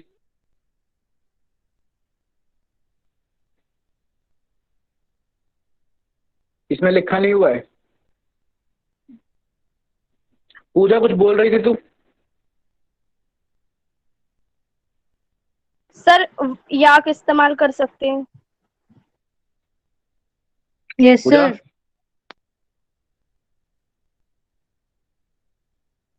याक इस्तेमाल कर सकते हैं। यीस्ट आर्टिफिशियल क्रोमोसोम, देखो यीस्ट आर्टिफिशियल क्रोमोसोम इस्तेमाल किया जा सकता है, लेकिन यीस्ट आर्टिफिशियल क्रोमोसोम यीस्ट के अंदर कॉपी बनाएगा। अब मेरी बात समझने की कोशिश करना, यीस्ट आर्टिफिशियल क्रोमोसोम में मैंने ह्यूमन जीन डाल दी, ठीक है, मैं ह्यूमन जीन की कॉपी बना सकता हूँ, लेकिन अब वो अपने आप तो कॉपी बनेगी नहीं कि यीस्ट आर्टिफिशियल क्रोमोसोम में डाल दी मैंने जीन तो भैया अपने आप कॉपी बनने लग गई। ऐसे होगा क्या? ऐसे तो नहीं होगा ना। तो मुझे यीस्ट आर्टिफिशियल क्रोमोसोम कहीं डालना पड़ेगा। तो यीस्ट आर्टिफिशियल क्रोमोसोम कहाँ डालूंगा? यीस्ट में डालूंगा। तो मैंने यीस्ट लिया और यीस्ट में यीस्ट आर्टिफिशियल क्रोमोसोम डाल दिया। अब यीस्ट जब अपनी बडिंग करेगी, अपनी कॉपी बनाएगी, तो वो जो जीन मैंने यीस्ट आर्टिफिशियल क्रोमोसोम के साथ डाली है वो भी तो कॉपी होगी भाई। जब यीस्ट डिवाइड करेगा तो उसके अंदर का जो यीस्ट आर्टिफिशियल क्रोमोसोम है वो भी डिवाइड करेगा नहीं करेगा? Yes sir. भाई यीस्ट जब माइटोसिस करेगा तो जब एस फेज के अंदर जब डिवीजन होता है तब सारा का सारा DNA की कॉपी बनती है ना। तो यीस्ट अपने आर्टिफिशियल क्रोमोसोम की भी कॉपी बनाएगा। उसको क्या पता कि कौन सा उसका कौन सा विज्ञान है ना, वो तो उसकी बॉडी में ही रह रहा है ना। तो जैसे HIV में होता है हमारी बॉडी में, क्या है हमें नहीं पता होता कि HIV हमारे सेल के अंदर है, हम तो बस अपने DNA की कॉपी बनाते हैं, लेकिन क्योंकि अंदर HIV का DNA भी होता है तो उसकी कॉपी बन जाती है। तो ऐसे यीस्ट जब डिवाइड करेगा तो यीस्ट आर्टिफिशियल क्रोमोसोम भी क्या कर जाएगा? डिवाइड कर जाएगा। अब यीस्ट आर्टिफिशियल क्रोमोसोम के साथ हमने अपनी लेट्स से हीमोग्लोबिन की जीन या इंसुलिन की जीन जोड़ रखी है, तो हमारी वाली जीन भी तो कॉपी हो जाएगी या हमारी वाली जीन भी तो डिवाइड कर जाएगी, मल्टीप्लाई कर जाएगी। यही हुआ ना, यही तो कराना चाह रहे हैं हम। समझ रहे हो मैं क्या कह रहा हूँ, क्या कराना चाह रहा हूँ मैं? यस सर, समझ गई। हाँ, सब लोग समझ गए? किसी को कोई डाउट है?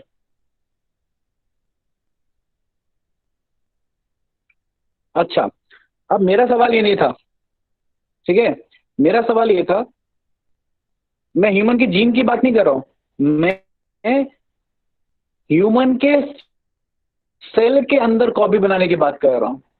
मैं ह्यूमन के सेल के अंदर जीन ट्रांसफर की बात कर रहा हूं। Yeast artificial chromosome human gene copy कर देगा, मैं एग्री कर रहा हूं, लेकिन करेगा तो यीस्ट के सेल के अंदर। मुझे यीस्ट के सेल के अंदर कॉपी करानी नहीं है, मुझे अपने सेल के अंदर लेके जानी है कोई जीन, चाहे वो मंकी की हो, चाहे वो किसी रैट की हो, चाहे वो कैट की हो, चाहे वो बैक्टीरिया की हो, लेकिन वो जीन मुझे ह्यूमन के अंदर लेके जानी है। कैसे लेके जाओगे ये पूछ रहा हूं मैं।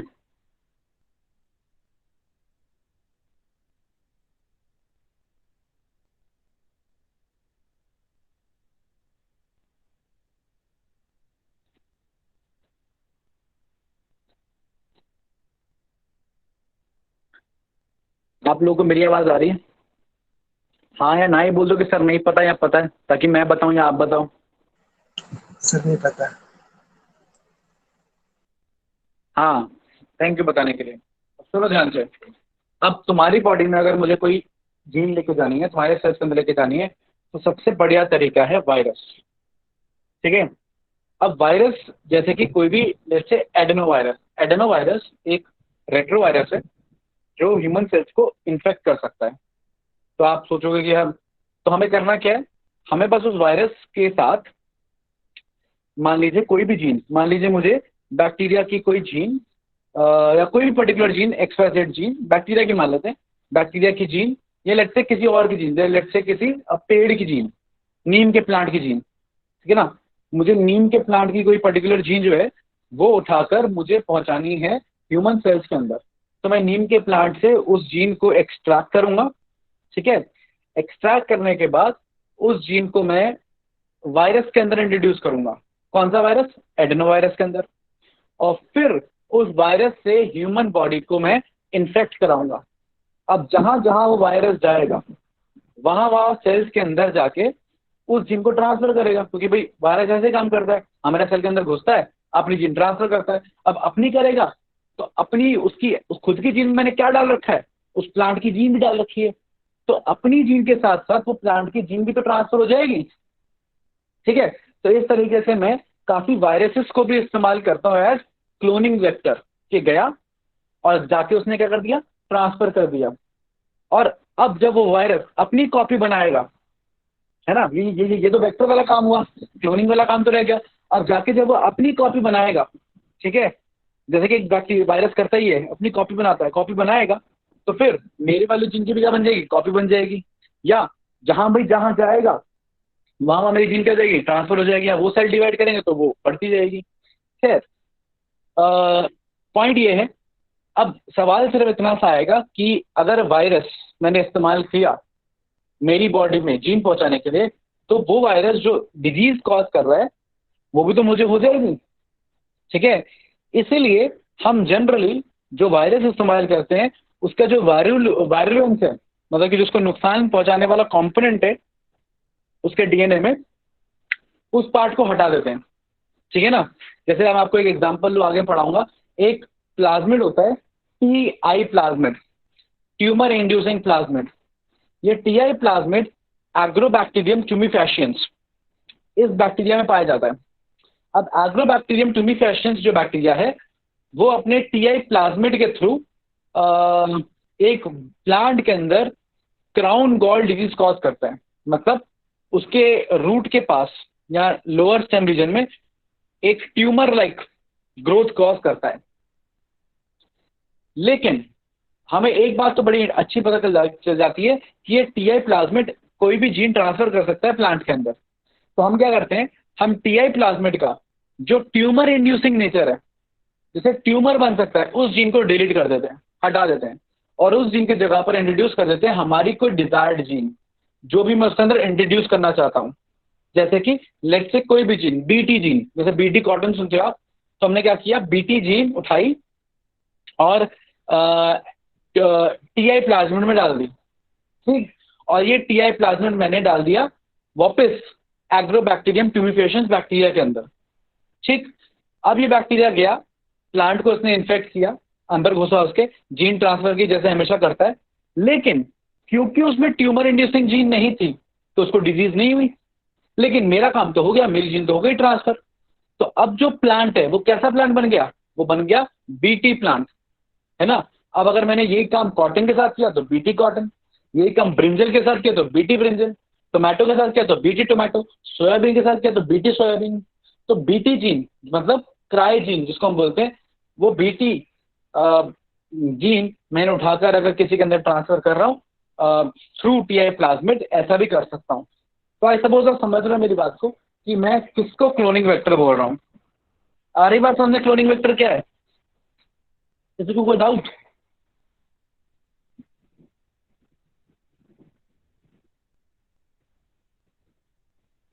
यस या नो?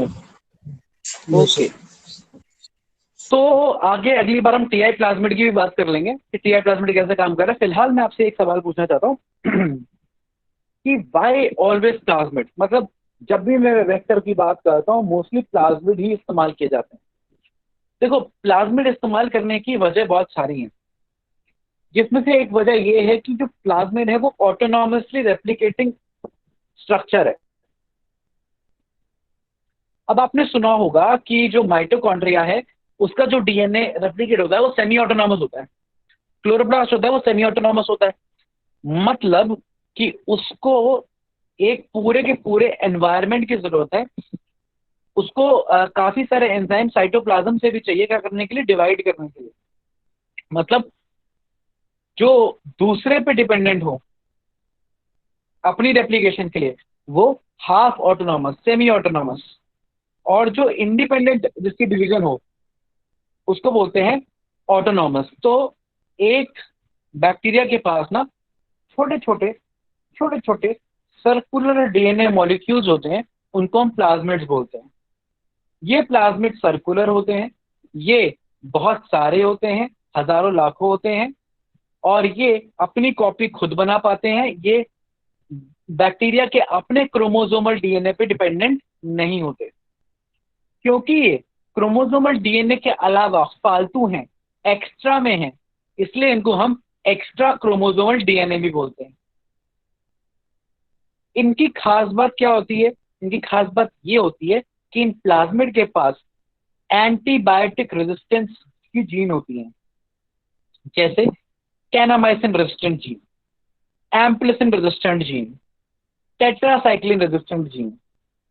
एक आम बैक्टीरिया जब एम्प्लिसिन के एनवायरनमेंट में आएगा, तो क्योंकि एम्प्लिसिन एक एंटीबायोटिक है, वो उसके एनवायरनमेंट में ग्रो नहीं कर पाएगा।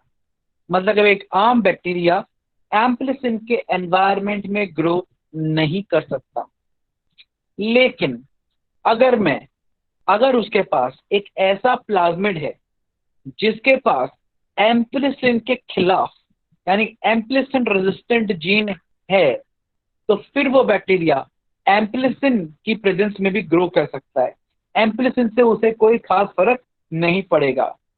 ये ठीक वैसे ही है कि जैसे बारिश में आप अम्ब्रेला लेके चले गए, कि नॉर्मली आप जाते हो तो बारिश में भीग जाते हो, लेकिन आप अम्ब्रेला लेके चले गए, ठीक है ना, तो आप नहीं भीगेंगे।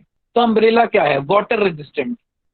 तो वैसे ही एम्प्लिसिन रेजिस्टेंट मतलब वो जीन जो एम्प्लिसिन से बचा है, कैनामाइसिन रेजिस्टेंट वो जीन जो कैनामाइसिन से बचा है, टेट्रासाइक्लिन रेजिस्टेंट वो जीन जो टेट्रासाइक्लिन से बचा है। आ रही बात समझ में? और एक बैक्टीरिया के पास ऐसी मल्टीपल जीन्स हो सकती हैं, ठीक है, इसको हम मल्टीपल ड्रग रेजिस्टेंस कहते हैं।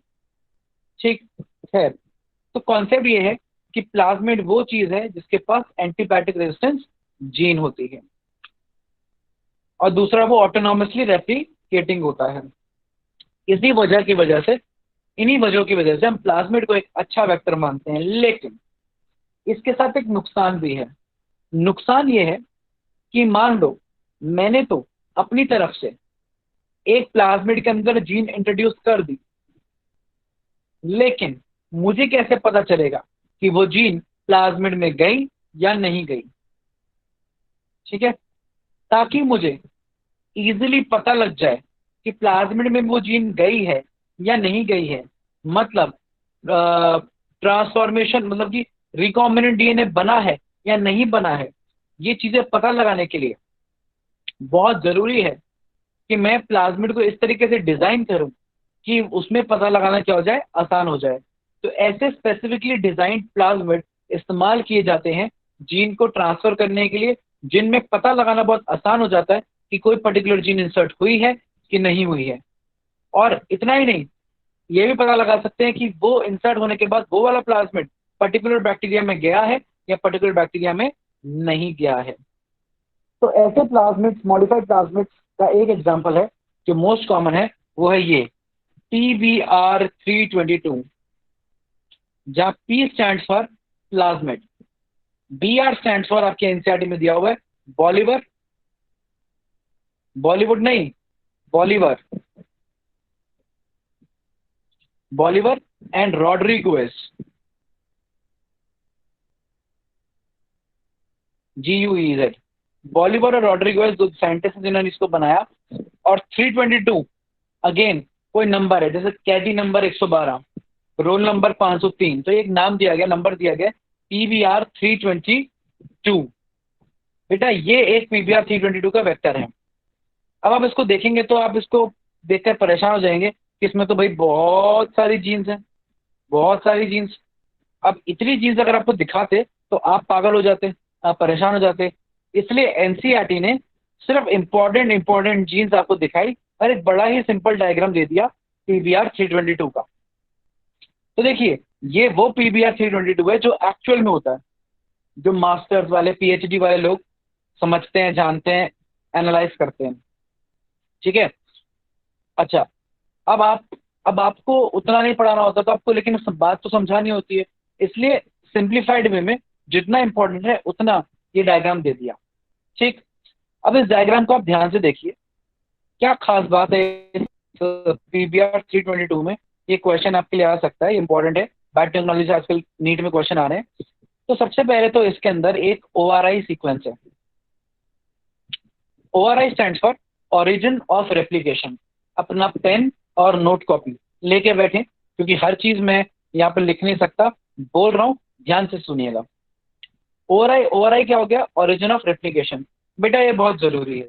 अगर मैं इसको इस प्लाज्मिड से में से निकाल दूं तो ये प्लाज्मिड कॉपी नहीं कर पाएगा। मतलब अगर मैं इसको इसमें से निकाल दूं तो ये कॉपी नहीं कर पाएगा। क्यों? क्योंकि ओआरआई वही सीक्वेंस है जिसको रिकॉग्नाइज करता है डीएनए पॉलीमरेज, और इसको पहचानने के बाद वो इसकी कॉपी बनाता है। तो कॉपी तो डीएनए पॉलीमरेज बनाएगा, है ना, क्योंकि, है ना। तो ओआरआई इज इंपॉर्टेंट। अच्छा, कॉपी कितनी बार बनेगी? एक बार बनेगी, 4 बार बनेगी, 100 बार बनेगी, 150 बार बनेगी, उसको बोलते हैं कॉपी नंबर। उसको भी कंट्रोल करता है ओआरआई। मतलब कॉपी कितनी बार बननी है, that is also controlled by ORI. तो 2 इंपॉर्टेंस हो गई। ठीक। तो ये सबसे जरूरी चीज है। ठीक। अच्छा, उसके बाद जब रेप्लिकेशन करोगे तो कुछ प्रोटीन्स की जरूरत भी पड़ेगी। थोड़ी ना सिर्फ डीएनए पॉलीमरेज से काम चल जाएगा। प्राइमेस, हेलिकेस, टोपोआइसोमरेज, फलाना ढिमकाना, 100 तरीके के प्रोटीन चाहिए होंगे। और वो प्रोटीन्स को कोड करने वाले जीन्स बेटा ये रही आरओपी।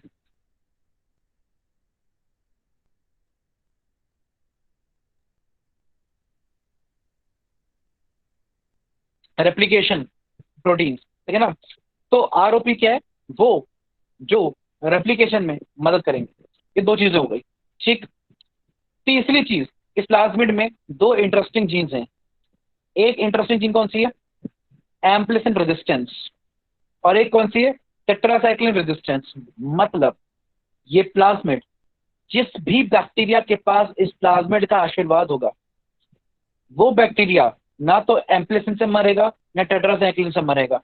कितना मर्जी एम्प्लिसिन आ जाए वो ग्रो कर जाएगा, कितना मर्जी टेट्रासाइक्लिन आ जाए वो ग्रो कर जाएगा। इसका मतलब इसके पास 2 एंटीबायोटिक रेजिस्टेंस क्या है? जीन है। क्लियर? और यहाँ पर एंटीबायोटिक रेजिस्टेंस जीन काम करती हैं as selectable marker. Selectable marker क्या है, कैसे काम करता है, वो बात आपको बाद में समझ में आ जाएगी। अभी आप समझ लो कि ये 2 इंपॉर्टेंट जीन है। ठीक। इसके अलावा इसके पास बहुत सारे रिस्ट्रिक्शन साइट्स भी हैं, तो बहुत सारी, जैसे कि आपको दिखाऊं तो ये सारी रिस्ट्रिक्शन साइट्स है। ये सारी देख रहे हो आप, इतनी सारी, ये सारी हैं। लेकिन हमने क्या किया, इतनी नहीं रखी है। हमने सिर्फ आपको जो याद रहे एनसीईआरटी ने वही रखी है। ठीक है ना। होती बहुत सारी है, कुछ कुछ इंपॉर्टेंट एनसीईआरटी ने बात करी है। BAM-H1, FAL1, PST1 और PBU1 वो स्पेसिफिक है। जैसे BAM-H1 टेट्रासाइक्लिन के पास है, FAL1 टेट्रासाइक्लिन के पास है, PST1 एम्प्लिसिन के पास है, PBU1 एम्प्लिसिन के पास है, तो वो स्पेसिफिक है। इसके अलावा कुछ बाहर में भी हैं, जैसे EcoR1, CLAV1, HIND2, sorry HIND3, ये वाली रेस्ट्रिक्शन साइट्स बाहर की तरफ हैं। ठीक है ना। अच्छा, HIND3 इंपॉर्टेंट है। HIND3 है, ये कोई नहीं पता ना, HIND3 होगा। एक इसका भाई भी है HIND2। और HIND2 की खास बात क्या है कि HIND2 was the first restriction enzyme। ठीक है ना। तो पहला restriction enzyme to be extracted was HIND2। Clear point, ये याद रखिएगा। खैर, अच्छा, एक रेस्ट्रिक्शन साइट ना आरओपी के पास भी है, दैट इज PBU2। तो ये डायग्राम रट लेना, अच्छे से याद कर लेना, क्यों मैं आपको आगे बताऊंगा। ठीक है। तो आई सपोज ये डायग्राम आप 10 बार प्रैक्टिस करके याद रख लोगे कि आपको याद क्या करना है कि PBU1 कहाँ है, PBU2 कहाँ है, PST1 किसके पास है, BAM-H1 किसके पास है, SAL1 किसके पास है, और EcoR1, CLAV1 और HIND3 कहाँ कहाँ है, वो आपको आइडिया होना चाहिए।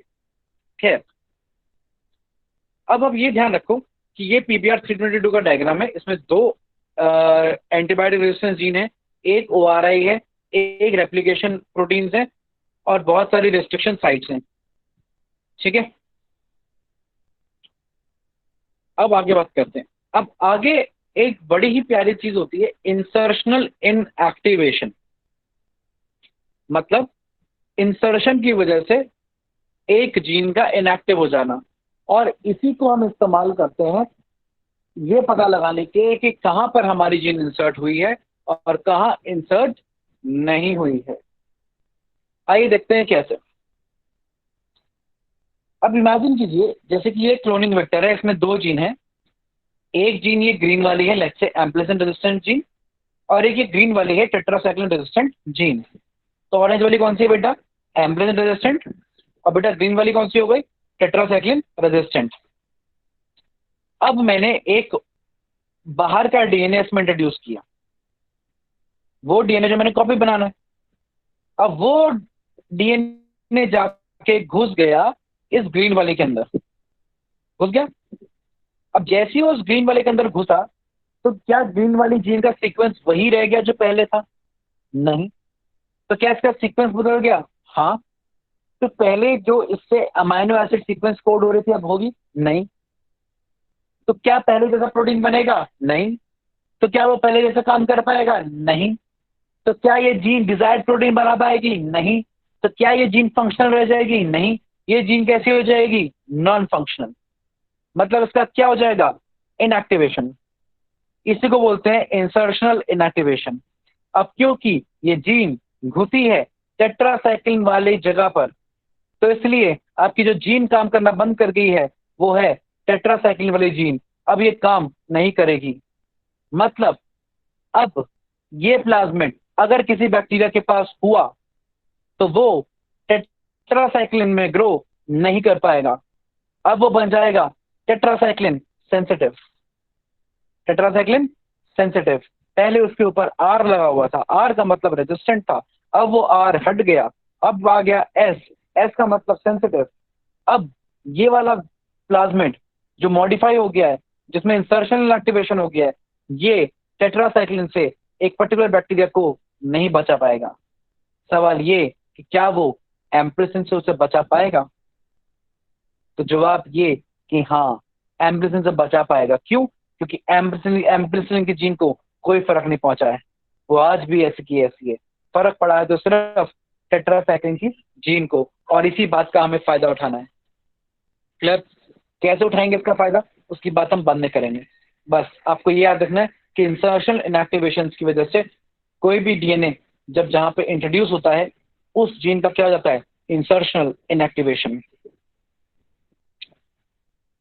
तो आइए अब आगे बात करते हैं कि इस चीज का हम फायदा कैसे उठा सकते हैं। उससे पहले मैं आपको कुछ बताना चाहता हूं, that is plating method.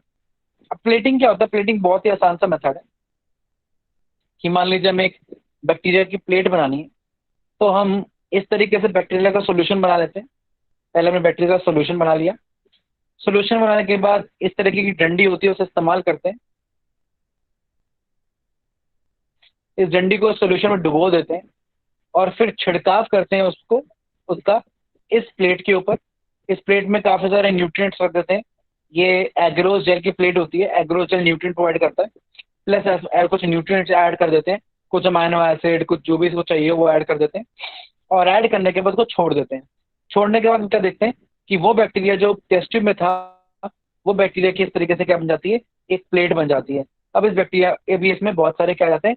Bacteria आ जाते हैं, जहां पर एक एक जो है वो एक एक कॉलोनी है, और एक एक कॉलोनी का बैक्टीरिया सारा का सारा एक जैसा होता है। ठीक है, तो इसको बोलते हैं हम द कल्चर प्लेट। ठीक है, तो कुछ नहीं होता, बस पहले सॉल्यूशन बनाया बैक्टीरिया का। ठीक है भाई, बहुत आसान है सॉल्यूशन बनाना भी। किसी ने खांसा और जो खांसी करी उसने, उसका जो स्पूटम था, मतलब जो छींक मारी उसने, जो भी उसमें पार्टिकल से ड्रॉपलेट, वो पानी में मिला दिए, थोड़ा हीट किया, बैक्टीरिया ग्रो कर गया हल्का सा। या दही ले लो, दही में बैक्टीरिया होते ही हैं।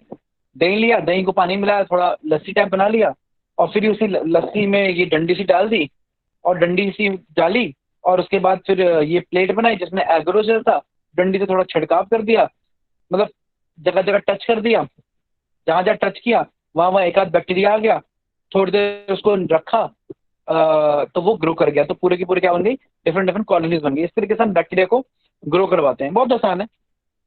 ठीक, खैर, तो अब कॉन्सेप्ट क्या है, कॉन्सेप्ट मैं आपको बताता हूँ। कॉन्सेप्ट जानने के लिए हम आगे बात करेंगे, ध्यान से समझना मेरी बात। अम्म,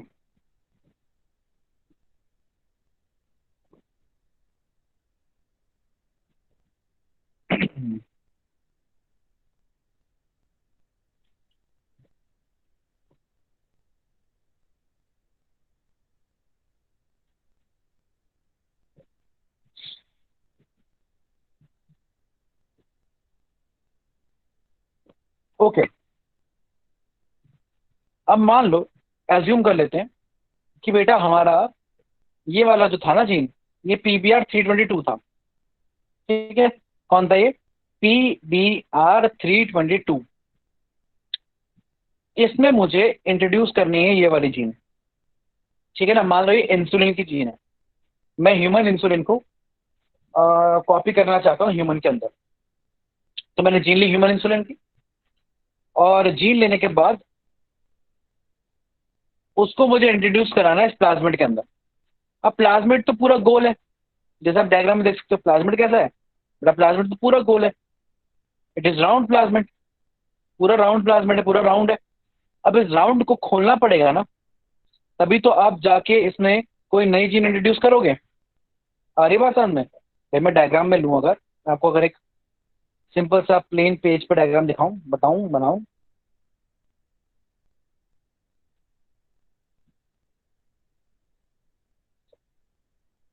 एक मिनट, इसमें पेज ऐड कर लेते हैं। हाँ, अब देखो, मेरे पास ये प्लाज्मिड है रेड कलर से, ठीक, और ये मेरे पास डिजायर्ड जीन है। ठीक, अब कॉन्सेप्ट ये है कि ये जो डिजायर्ड जीन है, इसको मैंने कट कर रखा है BAM H1 से। किससे? BAM H1 से, कोई डाउट? अब क्योंकि मैंने इसको BAM H1 से कट किया है, तो प्लाज्मिड को भी मैं किससे कट करूंगा, BAM H1 से। ठीक है, तो मैंने BAM H1 लिया, मतलब इसके जो स्टिकी एंड्स हैं वो BAM H1 के हैं, बी बी लगा दो। अब मैंने प्लाज्मिड को भी कट कर लिया, किसके साथ, BAM H1 के साथ, तो ये कट गया। मैंने जानबूझ के BAM H1 से कट किया, क्योंकि मुझे पता था कि इसकी जो टेट्रासाइक्लिन रेजिस्टेंस वाली जीन है, इसकी जो टेट्रासाइक्लिन रेजिस्टेंस वाली जीन है, वो BAM H1 उसमें रेस्ट्रिक्शन साइट है। तो अगर मैं BAM H1 से कट करूंगा तो ये कहाँ से कट होगा, टेट्रासाइक्लिन वाली जगह से कट हो जाएगा, टेट्रासाइक्लिन की जीन आधी आधी हो जाएगी। और फिर मैंने अपनी वाली जीन जो डिजायर्ड है इसमें इंट्रोड्यूस करा दी, वो इसमें इंट्रोड्यूस हो गई। वो किसकी जगह आ गई, वो टेट्रासाइक्लिन जीन के बीच में आ गई। क्लियर? भाई वापस बता देता हूँ, कोई बात नहीं, अगर आपको नहीं समझना है दोबारा बताता हूँ कि लेट से ये प्लाज्मिड था, ग्रीन कलर से नहीं रेड से बनाते हैं, जब रेड से बनाता, ये प्लाज्मिड है रेड कलर का, ध्यान समझेगा। ये इसमें दो जीन है, एक तो लेट से ब्लू कलर की, ये बेटा हो गई एम्प्लिसन रेजिस्टेंट जीन, ठीक, और एक जीन है ये ऑरेंज कलर की, ये हो गई टेट्रासाइक्लिन रेजिस्टेंट जीन। ये ऑरेंज कलर हटा देते हैं इसमें से, ऑरेंज थोड़ा रेड जैसा ही मिलता जुलता है, तो ऑरेंज परेशान करेगा। मैं ब्लैक लेता हूँ, तो ये हो गई एम्प्लिसन रेजिस्टेंट, तो टेट्रासाइक्लिन रेजिस्टेंट जीन। तो ब्लैक वाली है टेट्रासाइक्लिन, ब्लू वाली है एम्प्लिसिन। अब मैंने जैसे ही इसको कट किया BAM H1 से, अब BAM H1 से अगर मैंने इसको कट किया, तो बट ऑब्वियसली बात है, ये कहाँ कट होगा, यहीं बीच में कट होगा। तो ये कैसे खुल जाएगा, ये इस तरीके से खुल जाएगा, ऐसा ऐसा। ब्लू वाली तो वैसी की वैसी रहेगी, लेकिन जो ब्लैक वाली है, जो टेट्रासाइक्लिन है, वो आधी बीच से कट गई। और इसे मैंने इंट्रोड्यूस क्या कर दिया, फॉरेन डीएनए, बाहर का डीएनए इंट्रोड्यूस कर दिया, तो ये बाहर का डीएनए आ गया। अब जैसे ही बाहर का डीएनए आया, एम्प्लिसन तो ऐसे ही रही, ये प्लाज्मिड अभी भी एम्प्लिसन के लिए क्या रहा, रेजिस्टेंट। लेकिन टेट्रासाइक्लिन वाली, जो टेट्रासाइक्लिन वाली जीन है, वो क्या हो गई, इनहिबिट हो गई। इसको क्या बोला हमने? Insertional inactivation. क्यों? क्योंकि ये बाहर की जीन आने की वजह से क्या हो गई? इनएक्टिवेट हो गई। तो अब ये बैक्टीरिया एम्प्लिसिन के लिए तो रेजिस्टेंट है, बैक्टीरिया कह रहा हूं, ये प्लाज्मिड एम्प्लिसिन से रेजिस्टेंस तो प्रोवाइड करा सकता है, लेकिन टेट्रासाइक्लिन से प्रोवाइड नहीं करा सकता। तो it is ampicillin resistant and tetracycline sensitive. पहले क्या था ये? पहले ये एम्प्लिसिन रेजिस्टेंट और टेट्रासाइक्लिन रेजिस्टेंट था। अब ये एम्प्लिसिन रेजिस्टेंट ही रहा, लेकिन टेट्रासाइक्लिन क्या हो गया? सेंसिटिव। ठीक, क्लियर? अगर ये बात आपको क्लियर है तो अगला स्टेप क्या था हमारा? हमने ये दोनों जोड़ दिया। अब जो जुड़ा है ना बैक्टीरिया बेटा, ये बैक्टीरिया जो जुड़ा है ये एम्प्लिसिन रेजिस्टेंट है एंड टेट्रासाइक्लिन कैसा है? सेंसिटिव है। क्लियर? आ रही है बात समझ में? लेकिन दो चीजें हैं, हम जब इनको जोड़ते हैं, मतलब कि मैंने इन दोनों को जब मिलाया, तो जरूरी थोड़ा ये दोनों ही आपस में मिले। मैं तो इन दोनों को क्या करता हूं, मैं आपको वापस बताता हूं, एक second, I will just tell you again. हाँ, अब मैं करता क्या हूं, मैं एक्चुअल में पूरा प्रोसेस बताऊं तो मैं पूरा एक टेस्ट ट्यूब ले लेता हूं। एक टेस्ट ट्यूब में होती है मेरी डिजायर्ड जीन, हरी वाली, और एक में होता है मेरा कटा हुआ प्लाज्मिड। कटा हुआ प्लाज्मिड, ये दूसरी टेस्ट ट्यूब हो गई। इसमें क्या है? कटा हुआ प्लाज्मिड पड़ा हुआ है, टूटा हुआ प्लाज्मिड, सी शेप का प्लाज्मिड। अब मैं इन दोनों को मिला देता हूं।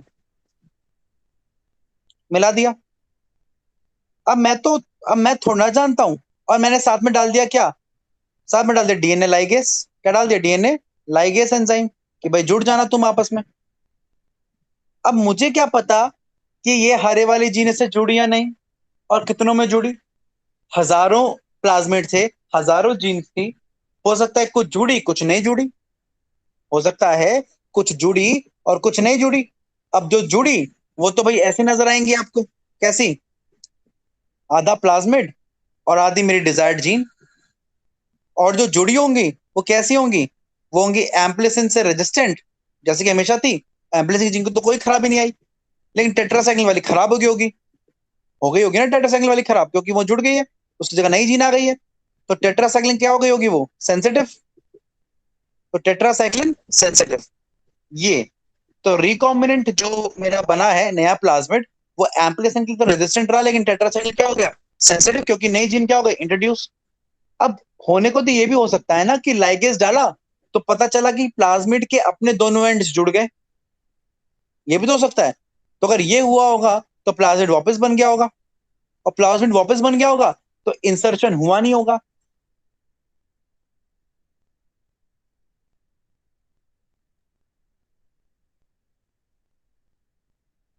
इंसर्शन हुआ नहीं होगा तो इंसर्शन इनएक्टिवेशन भी नहीं हुआ होगा। तो फिर ये जीन क्या रही होगी? एम्प्लिसिन रेजिस्टेंट, वैसे की वैसी। टेट्रासाइक्लिन टूटा, वैसे जुड़ गया, तो पहले जैसा था वैसे रह गया। तो मेरे पास तो दो तरीके के प्लाज्मिड हो गए, एक एम्प्लिसिन रेजिस्टेंट, एक टेट्रासाइक्लिन, एक एम्प्लिसिन रेजिस्टेंट टेट्रासाइक्लिन सेंसिटिव, और एक एम्प्लिसिन रेजिस्टेंट और टेट्रासाइक्लिन रेजिस्टेंट। तो रिकॉम्बिनेंट वाला कौन सा है? रिकॉम्बिनेंट वाला ये वाला है। मुझे कौन सा चाहिए? मुझे यही वाला चाहिए। मुझे कौन सा नहीं चाहिए? मुझे ये नहीं चाहिए, क्योंकि मेरी डिजायर्ड जीन तो इस वाले में है, रिकॉम्बिनेंट वाले में है। ठीक, वेरी गुड। अब सवाल ये है कि मेरे पास एक टेस्ट ट्यूब है जिसमें कुछ रिकॉम्बिनेंट ऐसे हैं, पूरे पूरे गोल, जो रिकॉम्बिनेंट नहीं हुए। कुछ प्लाज्मिड ऐसे हैं और कुछ प्लाज्मिड इसके अंदर रिकॉम्बिनेंट वाले हैं। लेकिन दिक्कत यह है कि मेरे को नहीं पता, मतलब इसमें दोनों तरीके के हैं। इसमें ये पूरे पूरे लाल भी हैं जो जिसमें जीन नहीं इंट्रोड्यूस हुई, और इसमें ये वाले भी हैं जिसमें इंट्रोड्यूस जीन क्या हो गई है? इंट्रोड्यूस हो गई है, और मेरे को नहीं पता, मेरे को दिख नहीं रहा। खैर, मुझे दिखे ना चाहे ना दिखे, मैं ये सारे के सारे जितने प्लाज्मिड्स हैं इनको किसी बैक्टीरिया के ग्रुप के अंदर, मतलब मान लो ये एक बैक्टीरिया का ग्रुप है बहुत सारा, ये बहुत सारे ब्लैक ब्लैक कलर के बैक्टीरिया हैं, मैं तो बस इसमें उलट देता हूँ सारा सामान। सारे प्लाज्मिड मैंने इसमें उलट दिए। अब जब मैंने उल्टे तो भाई तीन चीजें होंगी। वो तीन चीजें क्या होंगी समझिएगा? मेरे पास तीन तरीके के चीजें हो सकती हैं। वो तीन तरीके की चीजें क्या है? वो 3 तरीके की चीजें ये हैं कि या तो हो सकता है मेरे बैक्टीरिया के अंदर प्लाज्मिड आ जाए, ठीक है। अब प्लाज्मिड आ जाए या नहीं आए, तो हो सकता है कि प्लाज्मिड ना ही आए। मैंने तो अपनी तरफ से प्लाज्मिड डालने की कोशिश की, लेकिन प्लाज्मिड बैक्टीरिया के अंदर घुसा ही नहीं। तो कुछ बैक्टीरिया ऐसे होंगे जिनमें प्लाज्मिड नहीं होगा। भाई आपने एक मेडिसिन खाई, खा तो ली, ठीक है ना, अब वो जाके जहां बाइंड करना वहां करे, जरूरी थोड़ा ना है। कुछ मेडिसिन बाइंड करेगी, कुछ मेडिसिन नहीं बाइंड करेगी। तो कुछ, है ना, तो कुछ कुछ प्रोटीन तो नॉन बाइंडिंग रह जाएंगे। तो कुछ बैक्टीरिया के अंदर प्लाज्मिड गया ही नहीं, ठीक है ना। अच्छा, कुछ के अंदर प्लाज्मिड गया, और प्लाज्मिड थे 2 तरीके के। तो कुछ के अंदर तो एकदम नॉर्मल प्लाज्मिड चला गया, ठीक, और कुछ के अंदर गया रिकॉम्बिनेंट वाला प्लाज्मिड। Clear point? आ रही है बात समझ में? तो मेरे पास 3 केस हो गए। एक, कोई प्लाज्मिड नहीं गया। दूसरा, प्लाज्मिड गया लेकिन वो वैसा का वैसा था, कोई फायदा नहीं है उसका। तीसरा, मेरी मतलब का प्लाज्मिड चला गया। अब जिसके अंदर कुछ भी नहीं किया उसको बोलते हैं नॉन ट्रांसफॉर्मेंट। क्या बोलते हैं बेटा? उसको बोलते हैं नॉन ट्रांसफॉर्मेंट, जिसके अंदर ट्रांसफॉर्मेशन ही नहीं हुआ। ट्रांसफॉर्मेशन मतलब प्लाज्मिड का इंट्रोड्यूस होना, नए डीएनए का इंट्रोड्यूस होना, तो ये होगा नॉन ट्रांसफॉर्मेंट। अब जिसके अंदर प्लाज्मिड तो गया, ट्रांसफॉर्मेंट तो है, लेकिन रिकॉम्बिनेंट नहीं गया, तो उसको बोलते हैं नॉन रिकॉम्बिनेंट ट्रांसफॉर्मेंट। कि प्लाज्मिड तो गया लेकिन नॉन रिकॉम्बिनेंट वाला हो गया नॉन रिकॉम्बिनेंट ट्रांसफॉर्मेंट। और बेटा तीसरे वाला मेरे मतलब का है, जो रिकॉम्बिनेंट भी है और गया भी है, तो हो गया रिकॉम्बिनेंट ट्रांसफॉर्मेंट। तो मुझे ना तो ये चाहिए, ना तो सेकंड वाला चाहिए। मुझे कौन सा चाहिए? मुझे तीसरे वाला चाहिए। अब मैं इनको पहचानूंगा कैसे? पहचानना बहुत आसान है कि भाई ऊपर वाले बैक्टीरिया के पास ना तो एम्प्लिसिन रेजिस्टेंस है, ना टेट्रासाइक्लिन रेजिस्टेंस है। तो ऊपर वाला बैक्टीरिया ना तो एम्प्लिसिन में ग्रो करेगा, ना टेट्रासाइक्लिन में ग्रो करेगा। मतलब वो एम्प्लिसिन भी सेंसिटिव है, टेट्रासाइक्लिन भी क्या है? सेंसिटिव है। ये मतलब हुआ ना कि ऊपर वाला एम्प्लिसिन भी कैसा है? सेंसिटिव। एक मिनट, हाँ, एम्प्लिसिन भी कैसा है? सेंसिटिव। और टेट्रासाइक्लिन भी क्या है? सेंसिटिव। दोनों में ही ग्रो नहीं करेगा। दूसरे वाला दोनों में ग्रो कर जाएगा, एम्प्लिसिन रेजिस्टेंट है ना, फिर कुछ खराबी हुआ उसमें, टेट्रासाइक्लिन भी क्या है? रेजिस्टेंट। तीसरे वाले में क्योंकि टेट्रासाइक्लिन की जिंक खराब हो चुकी है, तो एम्प्लिसिन के लिए तो वो रेजिस्टेंट है, लेकिन टेट्रासाइक्लिन के क्या है? सेंसिटिव है। मतलब पहले वाला दोनों में ग्रो नहीं करेगा, दूसरे वाला एम्प्लिसिन में ग्रो करेगा, टेट्रासाइक्लिन में भी करेगा, और तीसरे वाला सिर्फ और सिर्फ एम्प्लिसिन में करेगा और टेट्रासाइक्लिन में नहीं करेगा। तो पूरी कॉलोनी में से मुझे बस उन कॉलोनी को पहचानना है जो एम्प्लिसिन में तो ग्रो कर रही हूँ लेकिन टेट्रासाइक्लिन में ग्रो ना कर रही हूँ, वही कॉलोनी मेरे मतलब की कॉलोनी है। तो मैं इसके लिए क्या करता हूँ? मैं इसके लिए इस कॉलोनी की, कहाँ गई वो कॉलोनी, हाँ, ये जो कॉलोनी है मेरी, इस कॉलोनी की डिफरेंट डिफरेंट कॉपी बना लेता हूँ।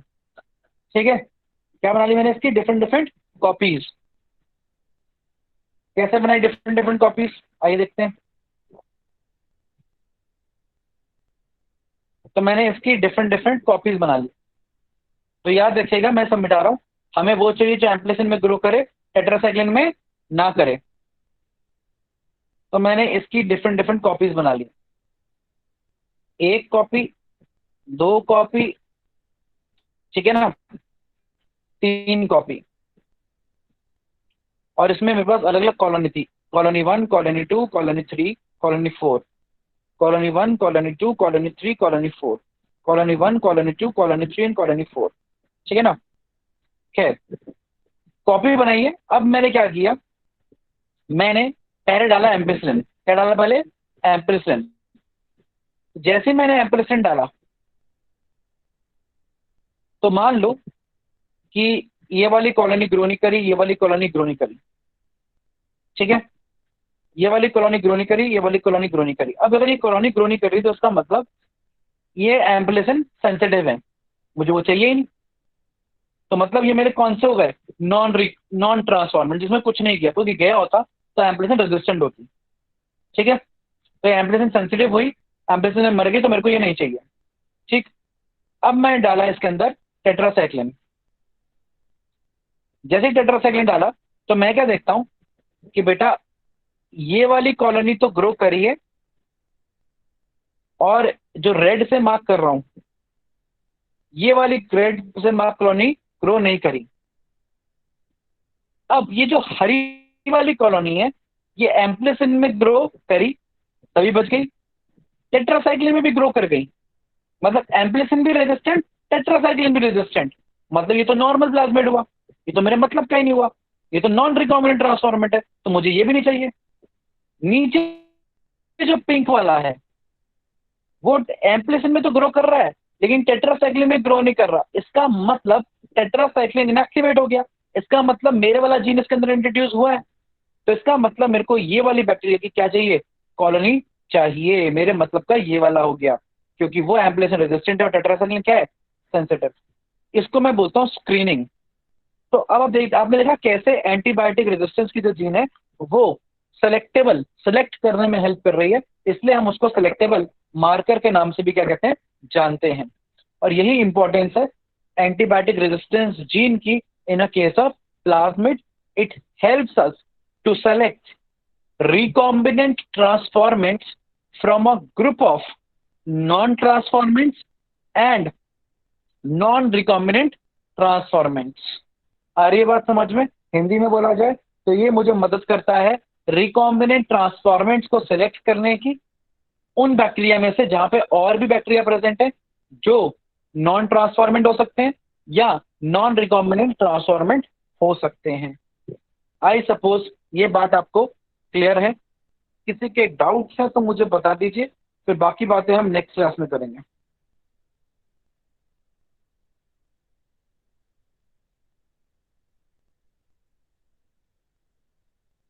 किसी को कोई डाउट इस टॉपिक से लेके, कोई बात ना समझ में आई हो?